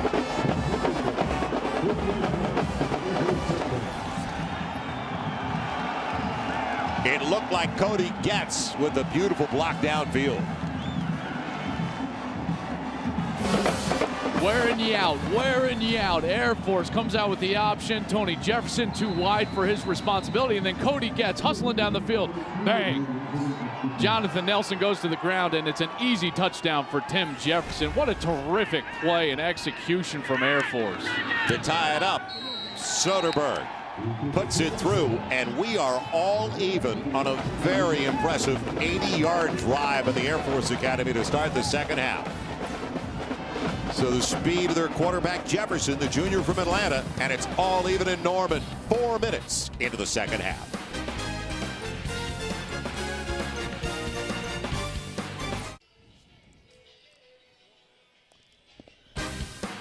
Big 12 College Football Saturday brought to you by Geico, where 15 minutes could save you 15% or more on car insurance. Call Geico at 1-800-947-AUTO or visit geico.com. And by Philips Television, so amazing you won't be able to take your eyes off of it. Joel Myers, Joel Klatt, Jim Knox back in Norman, Oklahoma, and their 71st consecutive sellout. Absolutely stunned. I got a kick out of some of the things we heard from Clay Hendricks, our offensive coordinator. One line, he said, we run 40s against our opponents. We won't win many matchups. But they're out executing their opponents, right, and they're tied at 10 right now. So 9-play, 80-yard drive. Our free creditscore.com scoring drive. Just about 4 minutes off the clock. It'll be Murray and Madu. And they've been very quiet since that opening drive, haven't they? The running backs for the Sooners. In fact, only 31 yards rushing for the Sooners. On the ground, big hop from Madu at the 20. And a nice lane over to the left side. What an adjustment, Madu across the midfield stripe. And fumbled it, but it was out of bounds. It's a great field position, but a look back on the score by Jefferson. When you look at this block from Cody Getz, you got to keep in mind he's 5'7", 170 pounds. Great move by Tim Jefferson. And then here he goes. He's going to throw. That's what they call it. He's going to throw on the legs of Jonathan Nelson. What a beautiful job. And what you always hear about with Air Force is their offense gets people on the ground, and Cody Getz does a terrific job on the last play, popping it for Tim Jefferson. It's the first time that Oklahoma has started with the ball across the midfield stripe. They're in Air Force territory at the 41. Now Landry Jones settled down. Broyles is there. Breaking tackles on his way inside the 5. It'll be first and goal to the 5. That'll settle you down if you're a quarterback. If you're not in rhythm, go to your best receiver, and that's what he does. Landry Jones does throw in rhythm on his feet on this play. An accurate pass to Ryan Broyles, and then he shows you the strength in the back end, but here come the Sooners. DeMarco Murray spins, he's in. Touchdown, Oklahoma.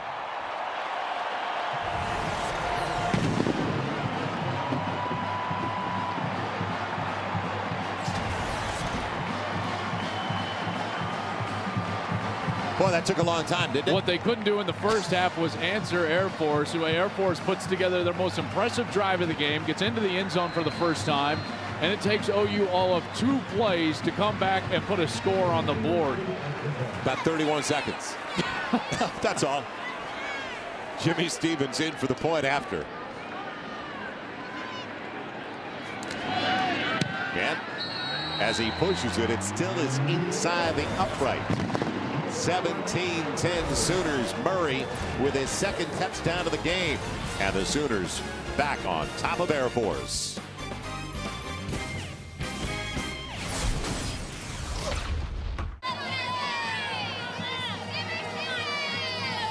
We continue in sunny, warm Norman, Oklahoma. And the 9th-ranked Sooners regain the advantage 17-10. By the way, I said 31 seconds. It was a 22-second drive. Forgot about the kickoff. Right, 22 seconds, 2 plays, 41 yards. I don't know if they're going to squib any more kicks to Oklahoma. Well, and Ryan Broyles is the one who set up the touchdown for DeMarco Murray, and Broyles again. Yeah, Madu with the long kickoff run. Right, so we got all 3 of them. Nice shots, boys. Where Zika and Getz waiting for the kick from Tress Way. He does have the wind at his back. Pretty good breeze. So 14 points between the two over the first 4.5 minutes of the third. We had 13 the entire first 30 minutes of play.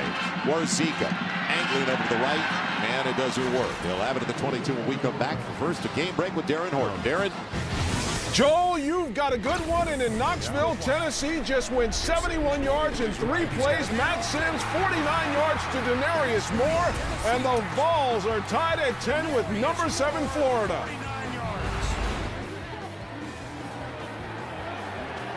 Good game going into the second half. Been to Neyland, one of the great venues as well in Knoxville. Daniel Noble is in at tackle underneath for the Sooners. Young man they like a lot, a freshman from Flower Mound, Texas. He's got number 93 on his back. Jefferson, and it was Noble who stayed at home and got him around the ankles. Puts him down across the 23 near the 24. We had mentioned just a few minutes ago that Air Force has not gone a possession today without picking up at least 1 first down. And this is a good defense, folks. I know that they're replacing 7 starters from a year ago, but a very good and aggressive defense that they're doing this on. 2 has been shut down at least early here in the second half. They stayed at home with the fullback. He got about 2.5, but he was getting good chunks, 5 to 7, 8 yards in the first half. I really like what number 93 Noble has been doing for Oklahoma.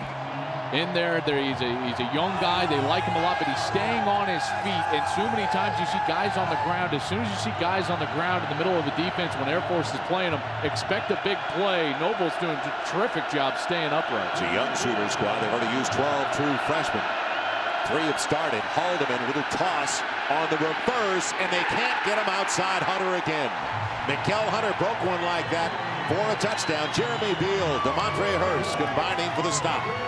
Jeremy Beal, left defensive end for OU, the all-Big 12 player a year ago. Here he is, staying home, doing his job. That's all the defensive coordinator ever wants you to do is do your job. Wider than the widest. Then he sees the ball carrier. He comes back, forces him inside, and makes the tackle. Tremendous play from Jeremy Beal. So for the first time today, it's 3 and out with a punt for the Air Force Academy.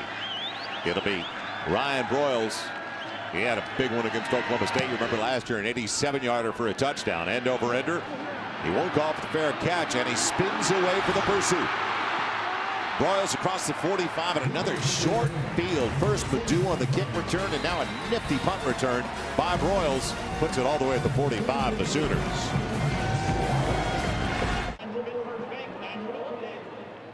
Sooners get it back in great field position. Now will they capitalize like they did last time, Joel? Well, they got it in great field position because of that squib kick that Air Force hit along the ground. Moses Madu fields it, gets up the sidelines, and they start with great field position. A struggling quarterback in the first half, Landry Jones. You got to go to your sure-handed senior or junior wide receiver, Ryan Broyles.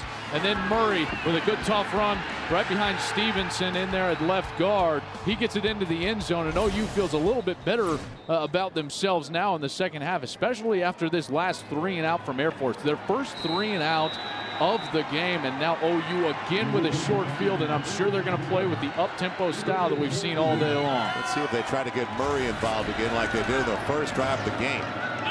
Miller, fullback, slides into position for DeMarco Murray. Nice lane over to the right side. Murray gets a quick 6. Across the 50, down to the 49. So we talked about the overall strength up front. Yeah. And the size mismatch if they do want to pound the football. Well, this is the time of the game where that will, come to pass. That size and weight that's been leaning on you all day long. It'll be 2nd and 4. Murray again. They push him back. I mean, he had 4 before he could even get close to the line of scrimmage. They had pushed him that far back. It moves it down to the 42. But what I love about DeMarco Murray is his ability to have one cut out of the pistol. He gets it, he presses the line of scrimmage to the right, and then he cuts directly back up the field. Not back left, Joel, but right north and south, directly up the field. That's why he's able to get those yards. Murray is just the 2nd in Sooner history to pass 1,000 yards in rushing, receiving, and returns. Buster Rhymes back in the early 80s, the only other one to do it. Now Landry Jones looking around for the availability. And boy, has he settled down? He goes out of bounds inside the 25. It's a totally different player. Great decision and shows some athleticism down the rail. In the first half, he would have tucked that and then brought it back up to throw it and thrown it back into the sidelines, maybe up into the stands. But here, he looks for his 2nd read, gets to his 3rd read. Now he's going to tuck it, and he decides, you know what, I've got a chance to get out of bounds. Now I can get the rail and get the first down. It's a first down. He moves the pocket by design. It's Kenny dropping the ball again. Kind of fighting it on that one, didn't he? Kenny out of Garden City Junior College a couple of years ago, and Very surprising. Bob Stoops trying to get him some confidence on the sideline. He's been playing consistent football on the outside. Good blocking, always where he's supposed to be, and catching the football, but we haven't seen that today. Yeah, last week 4 catches, 73 yards. Kind of a breakthrough game against Florida State. The opposite with his second drop. Now it'll be 2nd and 10.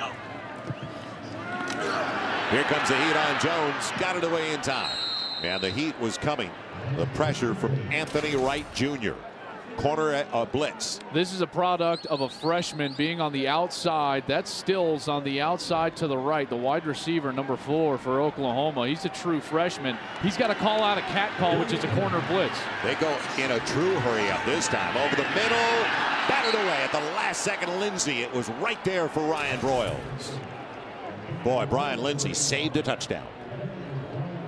He's a guy coming in for Chris Thomas, who was a great strong safety for Air Force a couple of years ago. What a terrific play. Outstretched hand running down the field with Ryan Broyles. That's tough to do. And this ball was accurately thrown. That's going to be a touchdown if Lindsey doesn't get his hand on that football.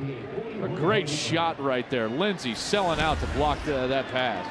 It'll be a 41-yard try now for Jimmy Stevens. He's already got a 32-yarder. Clean exchange on its way, and it's good.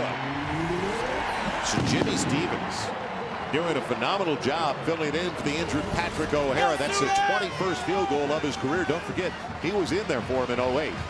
Not a factor last year, and in an emergency situation comes through. After that scramble, they were on schedule. That's a little bit frustrating. Bob Stoops talked about they need to execute better.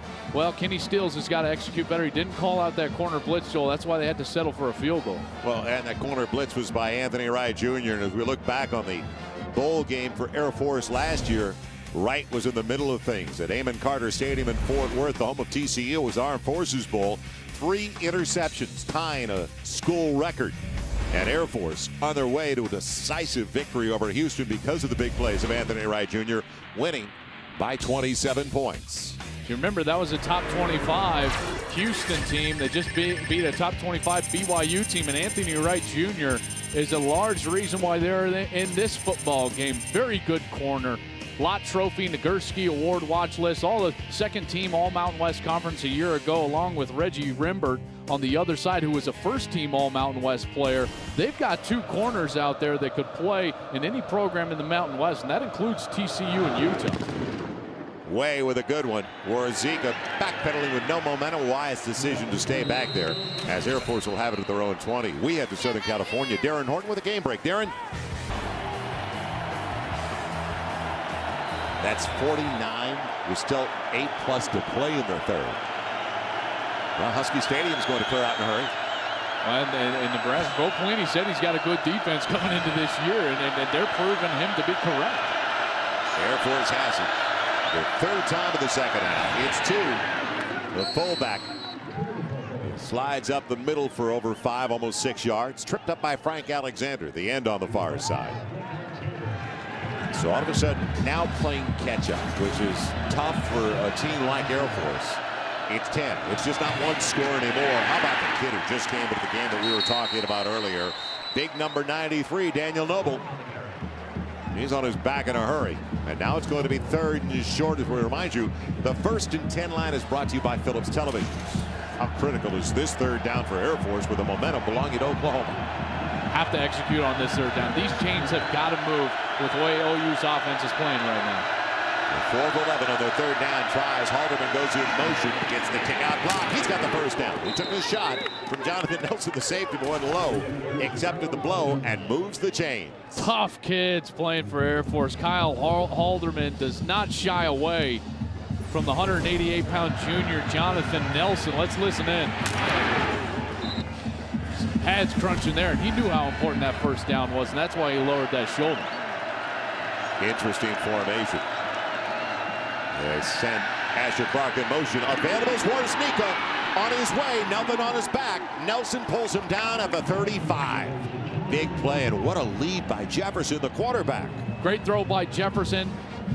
Very good route by Warzika, hiding himself in the middle of that coverage and then popping open late. Warzika holding on to the football, very smart. Knows he's going to get caught, doesn't have the speed to break away. So he covers up the football. He makes sure that they have the ability to snap it on first down now from the 35-yard line. Well, they had only 25 Injury tosses, timeout. and it is an injury timeout. 25 throws by Jefferson over the first 2 games. 25, it's 11 so far for Jefferson today in a catch-up mode. Well, and he's thrown it pretty well. And as you take a look around the Big 12, see what Kansas did last night. That was a Friday, and then earlier Iowa State and Kansas State. That was a terrific game. What's going on in Boulder? Well, Colorado's trying to come back. They got the lead now. Nebraska, we've already seen that big lead. TCU, they've got a very good football team. I know people have high expectations for Baylor, but now you see the night schedule as Oklahoma State, A&M, and Texas Tech are going to lock horns there in Lubbock. Should be a great night of Big 12 football coming up. Javon Harris is coming in for Jonathan Nelson, the strong safety, after that completion to Warnica. Now Jefferson looking to throw again. Wanted to go to Holden, and now he'll run instead. Loses the football. And will it be the safety who just came into the game who picked it up? The Sooners say they have it. They had an edge on the football.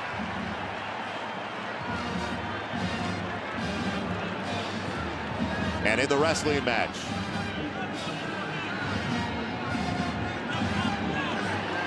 they'll give it to Oklahoma. So Jefferson loses it. Was it Beal from behind? I think it was number 44, the senior, 267 pounds, not giving up on the play. Javon Harris may have come back and recovered that ball. Yeah, it was Beal from a terrific job. That's not giving up on the play. And then there's Javon Harris, who initially told you see that he lost it, but he wrestled it back at the bottom of that pile. That's all want to from OU, and the backup safety, Javon Harris, sophomore from Lawton, Oklahoma. So that's the first turnover of the contest, and Harris came into the game on that snap for Jonathan Nelson. Going to be to Marco Murray. Good blocking up the middle, weaving his way. Boy, talk about a back with good vision.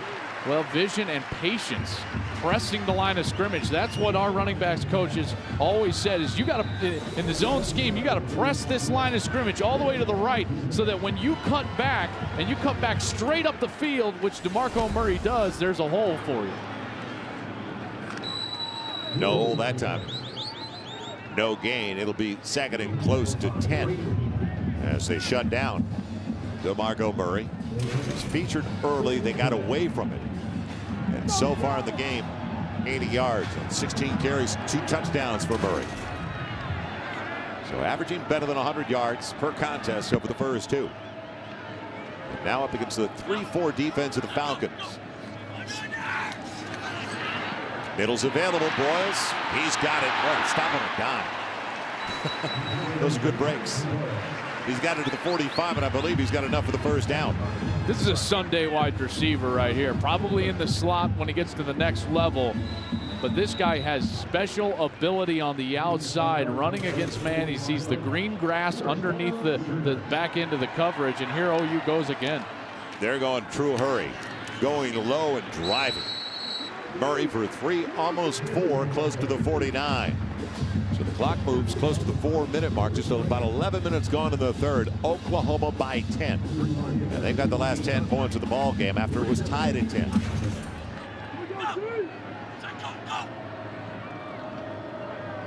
Now a little check with me. Here come the signals from the sideline.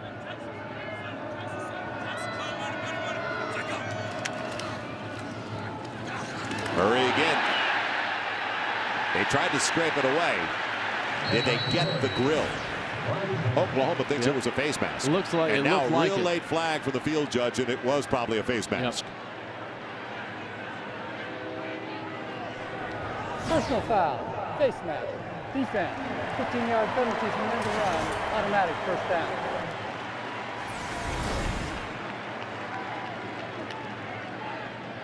Good call. Ricketts reaching in there trying to stop DeMarco Murray. You're not going to have a whole lot of success with arm tackles on this guy anyways. Unfortunately for Air Force, he got a lot of face mask on that one. 15 more yards tacked on, and all of a sudden OU's inside the 35-yard line. So that's back-to-back mistakes. First the turnover, the first of the game by Jefferson. Now another mistake by the Air Force Academy. Quick little bubble screen. Murray on the outside, got the block for the wide receiver, and that's Broyles enabling him to get close to another first down. Got about 9 because of the Broyles block. I love seeing that from a superstar. Ryan Broyles is going to play on Sundays, and yet he goes down and he gets into the legs of the cornerback so that Murray can have the edge. Rippert there is unable to tackle Murray because of the block of Broyles. I absolutely love the unselfish play from Ryan Broyles. It'll be 2nd and a yard. Madu into the game. Quickly, Broyles pivots to the sideline. He's got a first down, and there is a continuity now to the Oklahoma offense.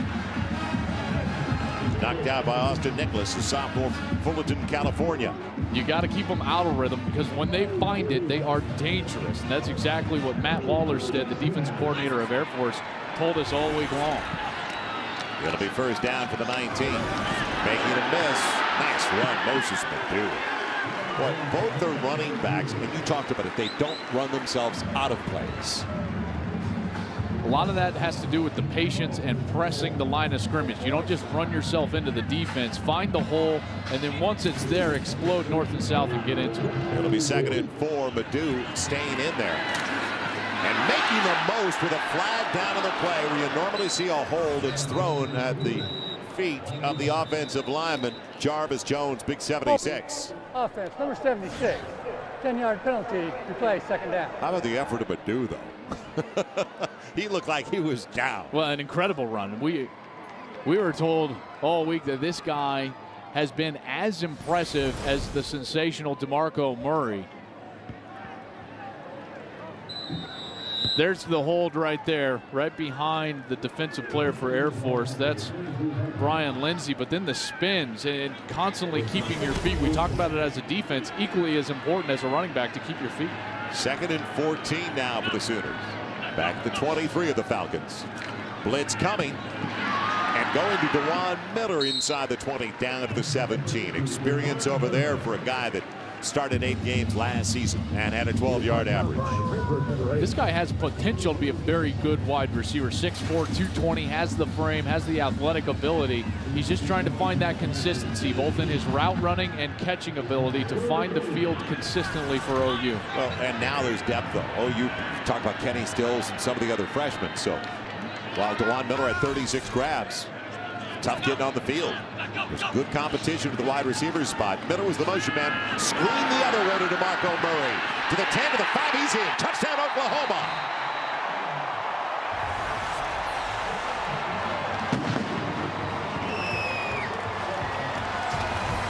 He had a convoy out in front of him on the left side. That big offensive line running the sidewalk on the screen pass. Murray, all he has to do is cut back. He's going to find himself in the end zone for an easy touchdown. You see Hayburn out there. Gabe Eichert is getting a terrific block, and then the cutback and the speed. Defense doesn't have much chance against DeMarco Murray out in the open field. Jimmy Stevens for the point after. 90 seconds left in the 3rd. And now all Oklahoma. What an explosion. So Oklahoma led it 10-3 at the half. They've come alive here in the 3rd quarter. And Landry Jones playing within himself. Well, real comfortable. He does a nice job of influencing the defense towards his left with his eyes originally. That's when the offensive line is going to be able to get out, and they're going to run the sidewalk, which is right there. They're going to get to the numbers, from the hash to the numbers, run the sidewalk, and then find somebody to put on the ground. At this point, you even see they're looking back to get blocks on the backside, which is going to open up the lane for the cutback, and DeMarco Murray finds himself with an easy lane for a touchdown. That is a screen that is well executed by the Oklahoma offense. And the explosiveness of Murray and the good vision. We've talked about that vision all second half from these running backs, both Madu and Murray.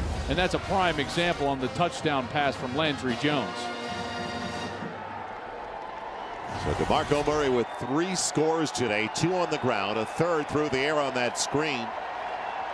And there you see the all-purpose yards, at least rushing and receiving. So a productive second half to start for Stoops and the Sooners. Warzika and Getz waiting back deep. Way has taken out the return game, though, with the long line drives. He's got the wind at his back once again.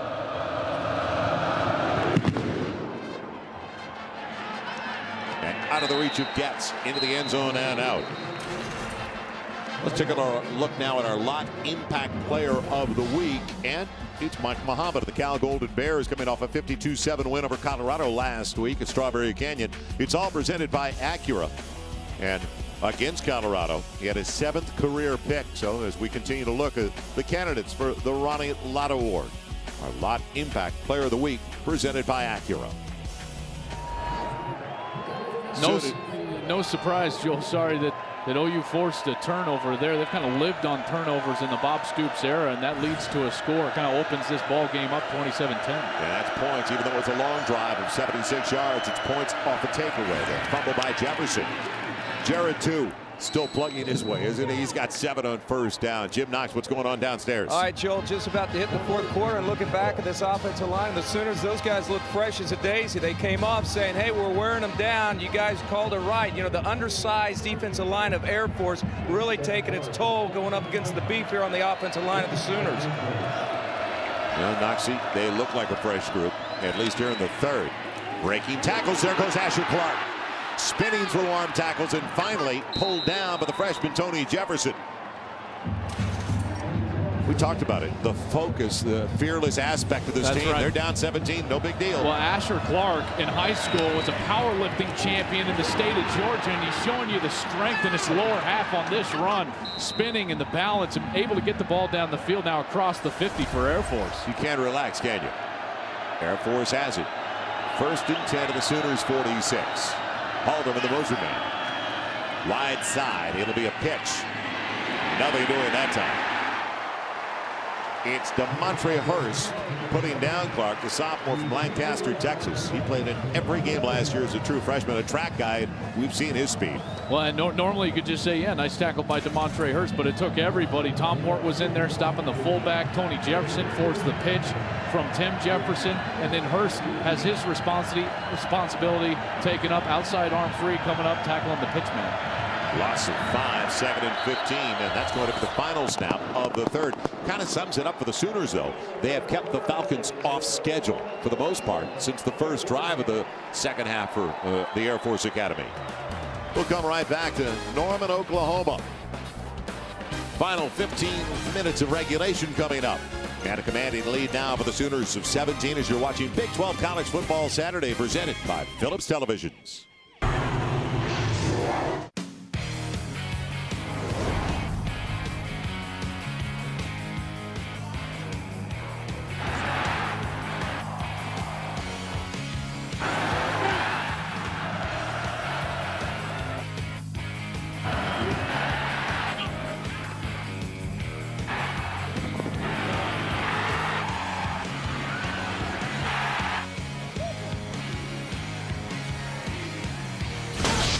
It's the start of the 4th quarter in Norman, Oklahoma. Our DirecTV game summary and a 3rd quarter where Oklahoma certainly picked up the pace.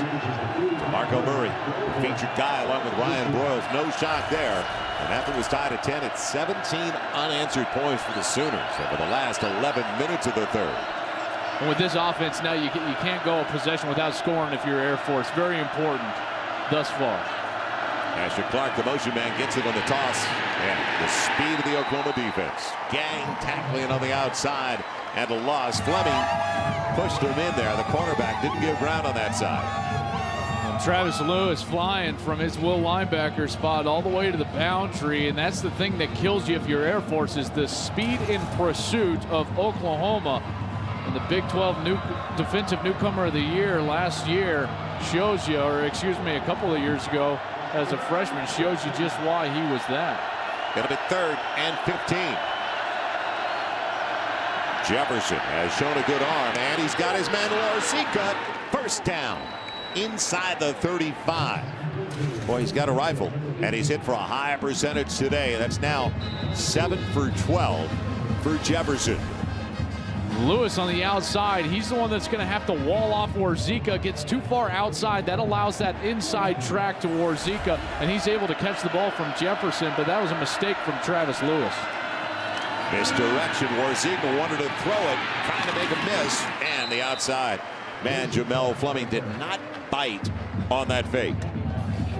Alert play by Fleming once again, and a gain of only a yard. That's tough on open space. And disciplined football as well. And he knows that all he's got to do is stay on the outside, because he's got guys like Lewis that are pursuing from the inside out. He's just got to keep his outside arm free, and they're going to make the tackle. It'll be second, a little less than 9. Drive still alive. 2, sliding off tackle. And he's inside the 30 down to the 29. Brings up a 3rd and 3 as we head to L.A. Darren Horton, what's going on? The Gophers by 18 in the 4th. Thank you, Darren. They can score with the best of them. And the defense picking it up a little bit now for the Trojans of USC on the home turf of the Golden Gophers. And on a 3rd and about 3, a first down, as the drive continues for the Air Force Academy. And this is the ball game, basically, a drive that started back at their own 20. Just about 2.5 minutes into the 4th, playing catch up, down by 17. They've got a score on each possession now. Good protection. Jefferson and Mikael Hunter was the intended target. Corner came up Hurst, upset that he didn't get a piece of it, but it was a hot. This is what's tough if you're Air Force, is Oklahoma is built for the spread offenses of the Big 12, and so they are well schooled in the passing tree, the route combinations that you can possibly throw out there. So when you're only sending one guy out on a pass route, they're going to be right there defending them with more athletic guys. You look at the scoreboard, a 17-point lead, but Air Force has outgained him. Here comes Jefferson trying to make a miss. Man on his back, though, Travis Lewis. Otherwise, it's an easy first down. And he had to recover, because this looked, from up here, it looked like there was a solid lane for Jefferson to run, and Lewis is going to have to get off the block of Michael Hester, the center for Air Force, and make the play, or else that's a first down for Air Force inside the 15. It's now 3rd and a little more than 3. Cody Getz goes in motion. It's 2. Spins, I think, enough for the first down. That last little lunge inside the 14. What an effort. Talk about a tough customer. That's what they say about him. This guy was 2nd team All Mountain West Conference a year ago, led the team in rushing. He was 4th in the conference in rushing. He was a preseason All Mountain West selection. Tough customer, and that's what they need out of their fullback. He averaged 71 a game over the first 2 after 75 a game last season. Warzika trying to beat him wide, makes a miss initially, and then it is Jamel Fleming once again the corner on that side. Boys had a nice series, even though the drive is still alive. Well, that was big number 90, David King, who had the first shot on Warzika. But the tenacity of the littler Air Force players. I mean, Warzika, he's only 5'9", 180 pounds, taking on these OU players. King is 258. That was the problem for King, though. He went under it. He couldn't get him. Too small. It'll be 2nd and 8. Banging his way off the right side. First carry, Nathan Walker, the senior from Colorado Springs, at 5'11", 210. Coach has told us this guy is a consistent guy, gives Jared Two a nice rest as the backup fullback, dependable player, great program guy, does everything right. Shows you with a hard run right there to get within 3rd and 1. How about Oklahoma? Oklahoma taking a timeout on a 3rd and a little more than a yard. Still a 17-point lead for the Sooners as we come right back to Norman.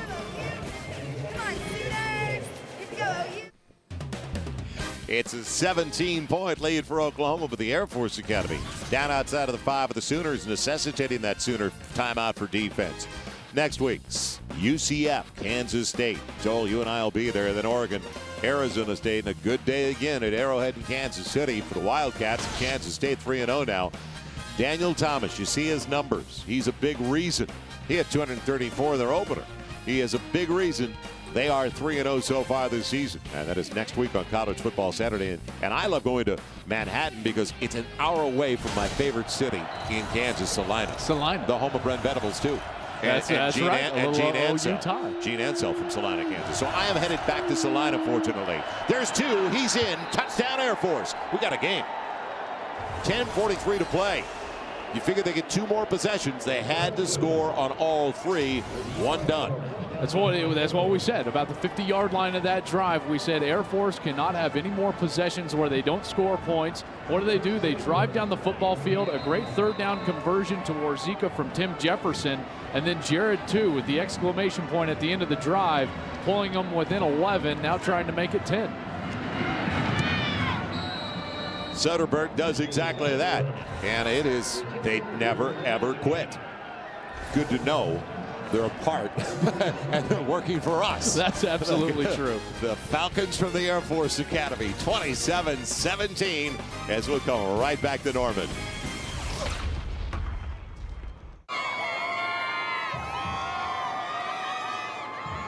Impressive 80-yard drive by the Air Force Academy and a 5-yard touchdown run with some nice blocking up front for Jared, too. Well, this is what's so effective is you're going to get down blocking from the right side of the line. The defensive end, Jeremy Beal, he never comes all the way in to force that ball to be pulled by Tim Jefferson. Tim Jefferson just reads that 5 technique. And because the 5 technique stayed wide, Jared, too, gets the football for an easy touchdown. Boy, the right guard, A.J. Wallerstein. And Chase Darden. Yeah, he on that whole right side. But Wallerstein, yes, it starts with him blocking that 1 technique. Soderberg with the kick, and it's out of bounds. Good field position for Oklahoma. The last thing that Air Force needed was a short field for the Sooners. You know, we told you Warzika was going to be a player to watch in this second half, and he absolutely was, especially on that last drive. That big third down conversion, a nice run getting around David King, the defensive end, and then all the way in earlier. Jared, too, gets in for a touchdown, but in large part because Warzika got them down the football field. That third down conversion was as big as it gets for Air Force, with the game on the line, having to put points on the board. Air Force has had it for 30 minutes, 30 seconds, compared to just about 19, not quite, for the Sooners. Madu in motion, Murray and Madu. The swing out to Moses Madu, and Royals gives him a little bit of a chip. Not enough to get rid of the man, Reggie Rembert, who made the stop. Reggie Rembert did a great job staying on his feet, like we've said all day long, makes the tackle. 1st and 10 line brought to you by Phillips Televisions. Now the Sooners want to choose some clock. They know it is far from over. Only a 10-point lead. So there's no hurry up in them. Well, they'll go and make the call at the line. Well, that's personnel purposes to keep the defense on the field. Simple handoff, Madu. And he's got the first down across the midfield stripe. So that could effectively chew up another 90 seconds off the clock for the Falcons. So 1st and 10 Sooners. You know, with 10 minutes left, I think that Kevin Wilson is just thinking, let's just run our offense. You know, we won't worry about the clock just yet, because if we score points, that's just as good as limiting an Air Force possession. But they have been effective on the ground, and that won't hurt either, as Murray is not stopped for a loss or no gain. It looked like he was going to be shut down. He still gets a little more than 2 out of it, and it keeps the clock rolling. Air Force Academy has all 3 timeouts on the board, 2 left for Oklahoma. But total yards, 393, 324. Falcons over the Sooners there. Scoreboard's all that counts, granted, but they have been able to stay in the game. Ton of time. DeMarco Murray, he's got the first down. Good pocket protection for Landry Jones against the 3-4. Starts with the protection. Then it's on the feet of the quarterback and the eyes of the quarterback, looking down the football field. As soon as he doesn't see anything wide open, he gets it right back to his check down. Just so happens to be DeMarco Murray, one of the most electric guys in college football. That's a good check down to have if you're Landry Jones. Not a bad safety valve. That's a great safety valve. 1st and 10 to the 37 of Air Force. Score here could put it away for the Sooners. It's again Moses Madu. Got to take it with you. And they're going to say he ran and dropped the ball. It was a catch. No gain, basically.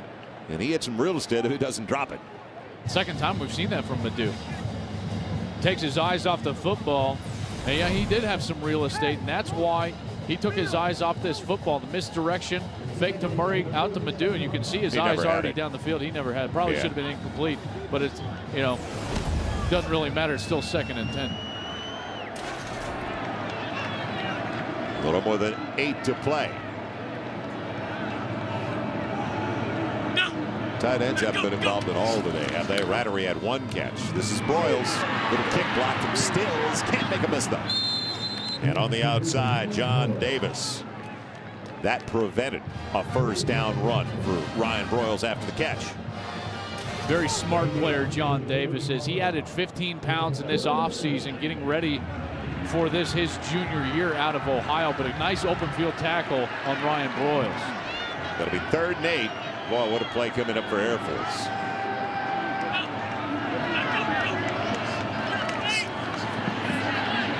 He can run for it instead. Throws it behind Millard. That'll stop the clock with 7:26 to play. And did it get touched on its way to Millard? I think it did get tipped there. Number 86. Gardner got it. I think Gardner got a piece of that, but still, even if he, I mean, it didn't knock it off course that much. That's a bad pass. It'll be 4th and 8. And will they go for it? Or just try to get the Falcons to make a mistake, jump? No, they will on 4th and 8. Down the seam, out of the reach of Ryan Broyles. And another rushed throw from Landry Jones in a pressure situation on 4th down. And now the excitement and the momentum are on the Air Force side. We said that Landry Jones needs to settle his feet and follow through. If he waits another half beat, Broyles is running down the field wide open, and he's going to be able to go right into the end zone. As it is, 10 points away, are the Air Force have the ball after this. We welcome you back once again to Norman, Oklahoma. And we'd like to express our sincere sorrow to the family of West Orange star quarterback Reggie Garrett from Orange, Texas, who passed away last night. He threw a couple of touchdown passes against Jasper, collapsed, rushed to the hospital. Unfortunately, they could not save the young man. And a couple of Sooners playing today with heavy hearts who played their high school ball. It's James Haynes, the defensive back, and Trey Franks, the wide receiver. They know all about Reggie Garrett and what a person he was. So our condolences, our thoughts with the family of Reggie Garrett. We are back ready for a key drive for Air Force. And it's the fullback too. And he gets 5. It's interesting. Joel and I talked about it while we were away. Joel Myers, Joel Platt down to the sideline, Jim Knox. Why did Oklahoma not pooch it, make it a long field? And that's a question to be asked, and put it down inside the 10 and a long field for Air Force. There are 2 enemies for Air Force, the clock and yards, because of the offense they run. Why not take both? Big run. Asher Clark denied the first down by about a foot. It's a great play by McGee. He just jerked him back because otherwise he's going forward and he's across the marker, and you never know. And Air Force plays with a fast tempo anyways, but with 6:40, now 6:39, and ticking down in this game, the clock is a factor for the Falcons. It'll be 3rd and about a foot. You have to believe it's going to be the fullback too. It is. He's got it. Across the 46 out to the 47. So it stops for the movement of the chain. 6:24 to play. All the timeouts are still left for Air Force. 2 remaining for Oklahoma in a 10-point ball game. But only basically 2 possessions at the most left for Air Force. So they've got to score on both. They just got it done on their last drive, an 80-yard drive and a 5-yard run. Touchdown by Jared too. Can they get the explosive play? Jefferson's looking in that direction and fires to his wideout. It's complete in front of Fleming. Man taking it in for the Air Force Academy. That's Brandon Hernice, wide receiver out of Scottsdale, Arizona, sophomore, making his first catch of the day. Faking it right to the fullback. Good protection by the offensive line. Tim Jefferson delivers a strike. Almost for a first down. 2nd and 9. It is a first down. 2 again. Stopping the clock. It's down to the 40. So back-to-back first downs. 5:37 left. If they can get a score in the next 90 seconds, it could be real interesting. They're not built for that, but yes, you never know. You keep pounding that fullback into the middle of the line of scrimmage, and maybe something opens up on the outside. Not made for playing catch-up football. Getz goes in motion. Jefferson looking in that direction. He's got a lot of real estate up the middle. There goes Jefferson for a first down again. Good recognition by the quarterback once the wideouts were taken away over on that side of the field. And he takes it to the 26. I don't know if there's a guy in college football that makes as many decisions as Tim Jefferson. This in the passing game, he decides to tuck it. Good decision. A lot of real estate, like you said, runs for a first down, and more importantly, stops that clock. It's to the 26 quickly from their own 35. Different fullback this time, Nathan Walker. Only 2, maybe 3. Jim Knox, what's the latest? Nelson, the strong safety, Jonathan Nelson of Oklahoma, he's out of the game. Knee injury right now, guys. He hasn't returned since coming off the field a few moments ago. Okay, we saw Javon Harris in there earlier for him. Thanks, Knoxie. It'll be 2nd and 7. Fake it, now in trouble and out of it. Tim Jefferson torpedoed by Alexander and Lewis. That'll take you off schedule. Well, Brent Venables said, you know, you can't just dial up blitz after blitz against this team because they'll beat you in the back end. But when you do dial up a blitz, it's got to be at the perfect time. Travis Lewis shooting through that B gap, and they're able to get in there and have a big sack for Air Force. Again, yardage and time are the 2 enemies for the Air Force Academy. Anytime you can get on the plus side of either of those, if you're OU, that's a good decision. That's a great call by Brent Venables. It'll be 3rd down and 15.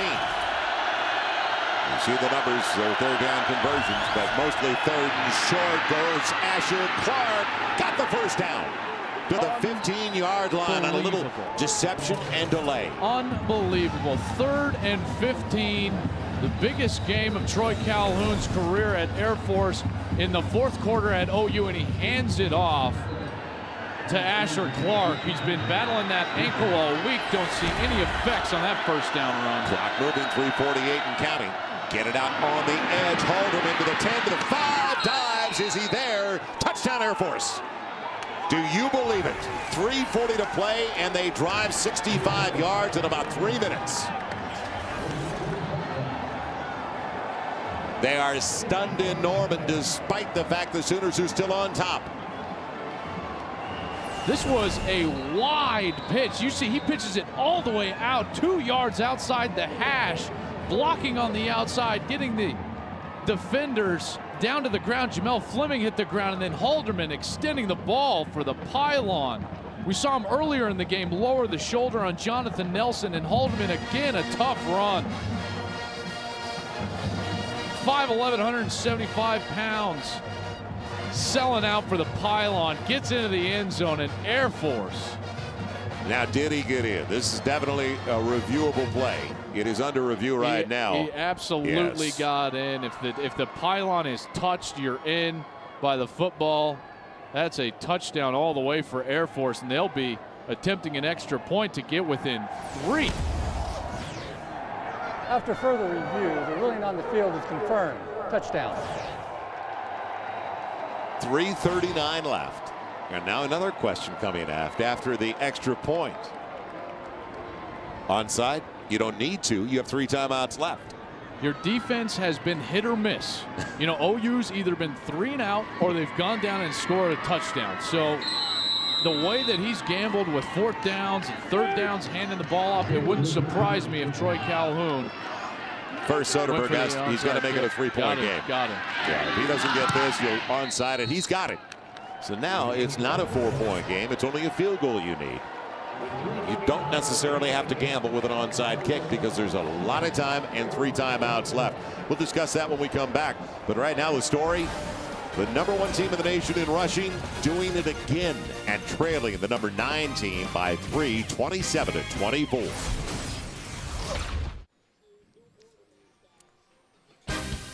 That is really a good look. Big 12 College Football Saturday presented by Phillips Television. So amazing you won't be able to take your eyes off of it. We can't take our eyes off of Memorial Stadium's field right now. It is that good in Norman. 27-24 Oklahoma. But they're about to get the football back from Air Force after Air Force scored on another strong drive. Our eHarmony game numbers. You see what they've done on the ground. They average 423 a game coming in, and against a very quick, good defense, 351. Big numbers. Whistles before the kick as Oklahoma look for the onside kick. They didn't even have anybody back deep. And a timeout by the Sooners. They've only got one on the board now. So that last touchdown, 15 yards. The senior from Katy, Texas on the receiving end. Well, and Jamel Fleming on the right side of your formation, you see him looking into the middle. He is not on the outside on the flank of this defense. And then the pitch gets all the way out to this point of the field and even further. And that's the problem. Now, there's nobody out here for Oklahoma. And Fleming, he's going to get blocked and chopped down. He's the contained player. As soon as he hits the ground, it's a race for the pylon, and Halderman wins it, gets in for the touchdown. As you said, a lot of containment. Jim Knox, do you have any containment for us? I think a little bit. I tell you what, this Air Force offense playing a heck of a ball game. You look at these guys on the bench, and they don't get too high, they don't get too low. Just the same business-like approach ever since they kicked off this game, guys. They can hardly wait to get the ball back. Yeah, Jim, I think Barry Switzer said it best when he talked about their GPAs. That's right. Bright group, nothing bothers them. Well, bright group, perspective. We talked about perspective. Right. They definitely have it, and let's not forget they're military trained now. I mean, this is no big experience for them. This is not hard. This is just a day to go out there and have some fun with your buddies. And they're enjoying and savoring the opportunity to face the number 9 team in the nation, trailing by only 3. Came in huge underdogs. Sutter good, kicks it away over the head of Broyles and out of the end zone. So now a long field, but let's face it, Oklahoma basically needs 2 to 3 first downs to run out the clock. 4-minute offense, but you're only up by 3 points. This is a situation where your quarterback has got to manage the clock. And if your offensive line is worth their salt, they're going to go out there and win this game for you by being able to just hand the football to DeMarco Murray and Moses Madu. It is their time. The 5 up front have got to win this game for Oklahoma with 3:39 left. So DeMarco Murray's in there. They've got Millard on the hip of the left tackle. That's the fullback. He's the one who slides into the backfield. Murray bouncing across the 24, popped at the 25, gain of 5. So good gain, and Air Force is going to use their first timeout. So we talked about the winning streak on their home field of 32 consecutive, maybe even more impressive in 12 seasons under Bob Stoops. 68-2 here in Norman, Oklahoma. That's hard to believe. Well, that's definitely hard to believe. It's hard to do. The 32 games in a row. And Air Force comes in here with a gritty bunch, a talented bunch, a more talented bunch that Fisher DeBerry had in his last year a few years ago. Troy Calhoun came in, Joel, and he said, we need speed on the outside. And they were able to get that. As evidence, we've had Warzika had big plays. Halderman has had big plays on the outside. A few different receivers have caught third downs. And then the cowbell, Tim Jefferson, he's the one that starts it all. He's the engine. He makes the decisions. The big decision on the last drive to keep it himself. Asher Clark shows you some speed on 3rd and 15 for the conversion. And then Halderman with the race to the pylon wins it. Gets in and draws the Academy within 3 points of OU. 32 home wins in a row for OU. On the line now, 2nd and 6. 3:32 left with a 3-point lead. Well, when you think about Air Force, talk about a group with a lot of guts, though. And that 3rd and 15, they run the football.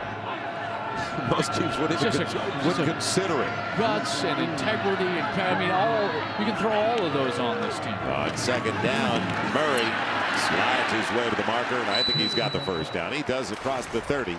That'll stop it momentarily for the movement of the chains. It's the 11th 100-yard game of the career of DeMarco Murray with that gain of a little more than 5. Now you're in a milk the clock mode. Instead of being in that sugar huddle at the line of scrimmage, you're in the huddle back with Landry Jones, and he's going to wait and he's going to hold his team in. They break at about 18. I'd like to see him snap it at about 5 of the play clock. Now it's at 10. He's going to get the play from the sidelines. This is clock management. This is managing the game from a quarterback's perspective. They'll take it down even better. Snapped it at about 2. Murray taking it on Davis, the safety. A stoppage here. 2nd timeout used by Air Force. That'll kill the clock with 2:50 to play. So as I said, 2 to 3 first downs. Only 1 timeout left. And maybe 2 more first downs, and it's over for Oklahoma. Now you're getting down to it. This is where those 40 pounds per man and 2 inches per man, are they going to take their toll on the Air Force defensive front? The Oklahoma offensive line, 40 pounds and 2 inches per man on average, bigger than the Air Force defensive line. DeMarco Murray, he's a sensational running back. He's the guy they're going to be giving the ball to now, and he's been very good all day long. I've been impressed with his vision and his ability to get behind his pads, get north and south, and get yards that are tough yards. We know what he can do, Joel, in the open field. We see him out of the backfield on the screen pass, being able to cut back. Yeah, we know he's explosive there, but his ability to get skinny, get behind his pads, and get those tough yards are what has impressed me today watching OU football.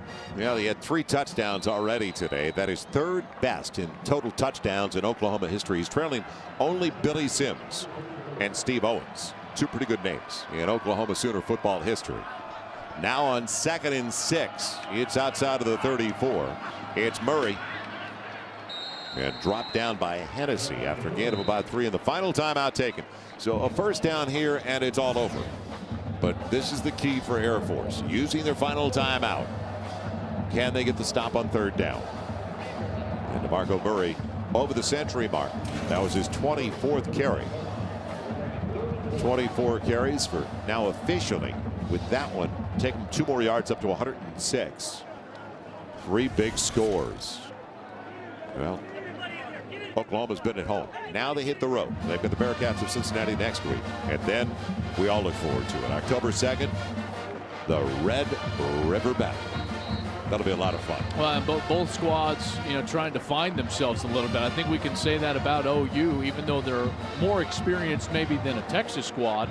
We were down in Austin, Joel, last week, saw Texas struggle a little bit in the first half. We see OU, they struggle a little bit in the first half. I don't want to take anything away from Air Force, but they've done a heck of a job, but I'm looking forward to that matchup. And as we look ahead for Air Force, they're going to have a tough schedule. Obviously, that Navy game is what stands out to me. Troy Calhoun has not won the Commanders-in-Chief trophy yet as the head coach of Air Force. He's got the squad to do it this year. That Navy game looms large on the 2nd. This is the ball game for the Air Force Academy. 3rd and 3. Oklahoma has it at their own 37.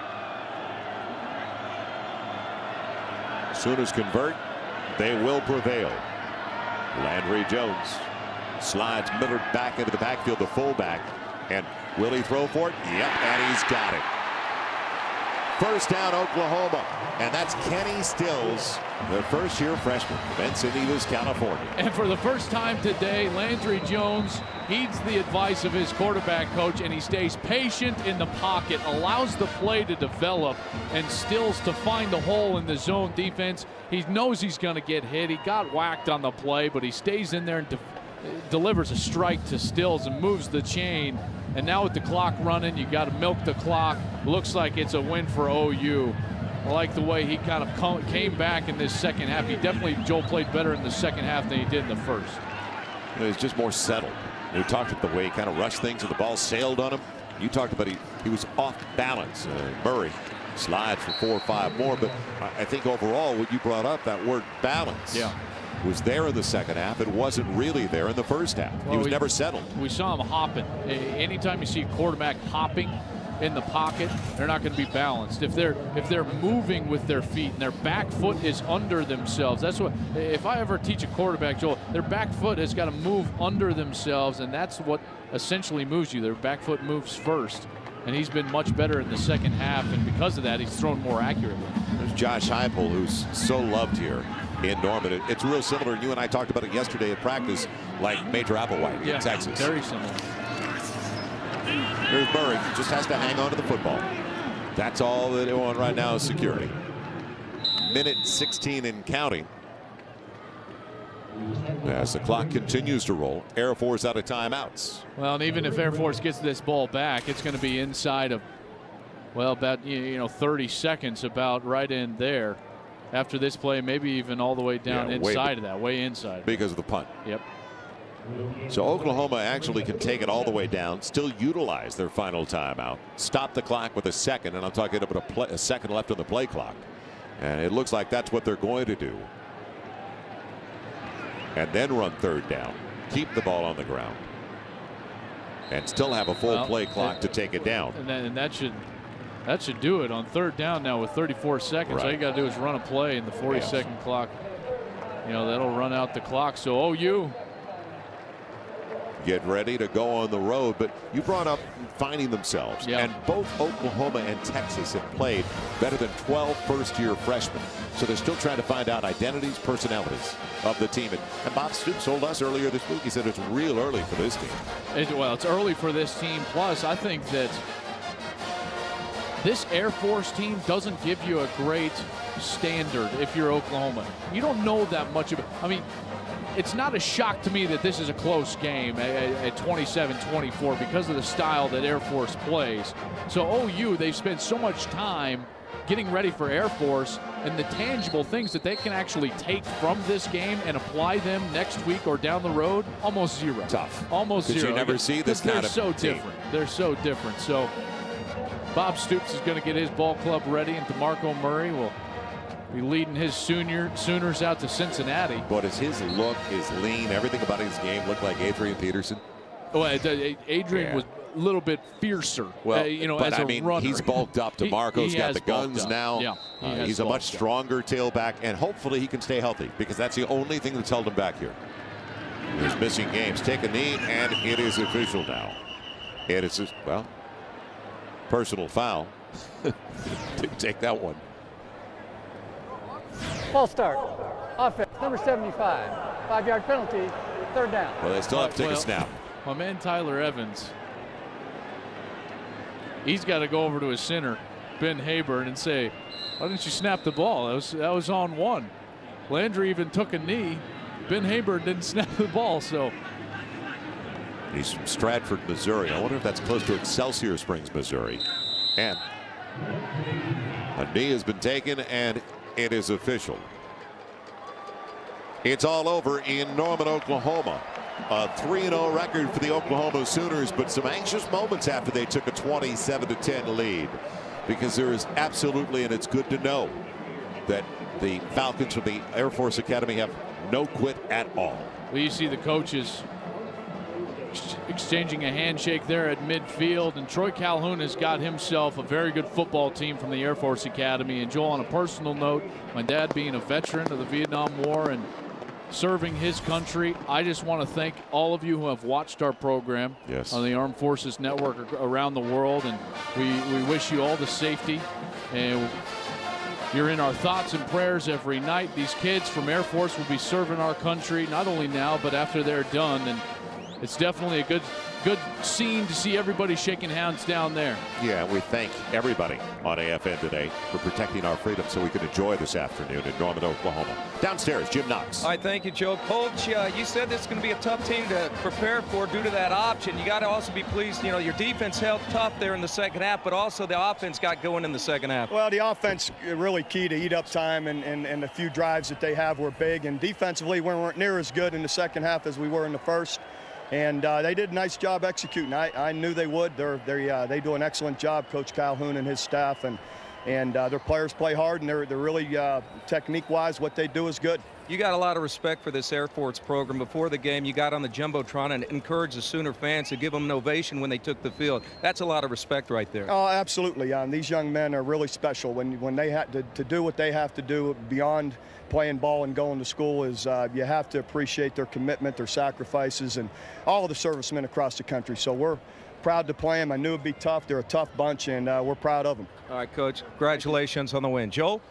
All right, thanks, Jim. Yeah, the respect that we all have for the Falcons of the Air Force Academy. And as Bob Stoops just said, what they do besides the academics and everything else involved in being a part of that program besides football. Well, like I said, they're a very good football team. They're going to do a heck of a job in the Mountain West Conference this year. But Oklahoma continuing to get ready for that Big 12 schedule. That showdown with Texas just a couple of weeks away.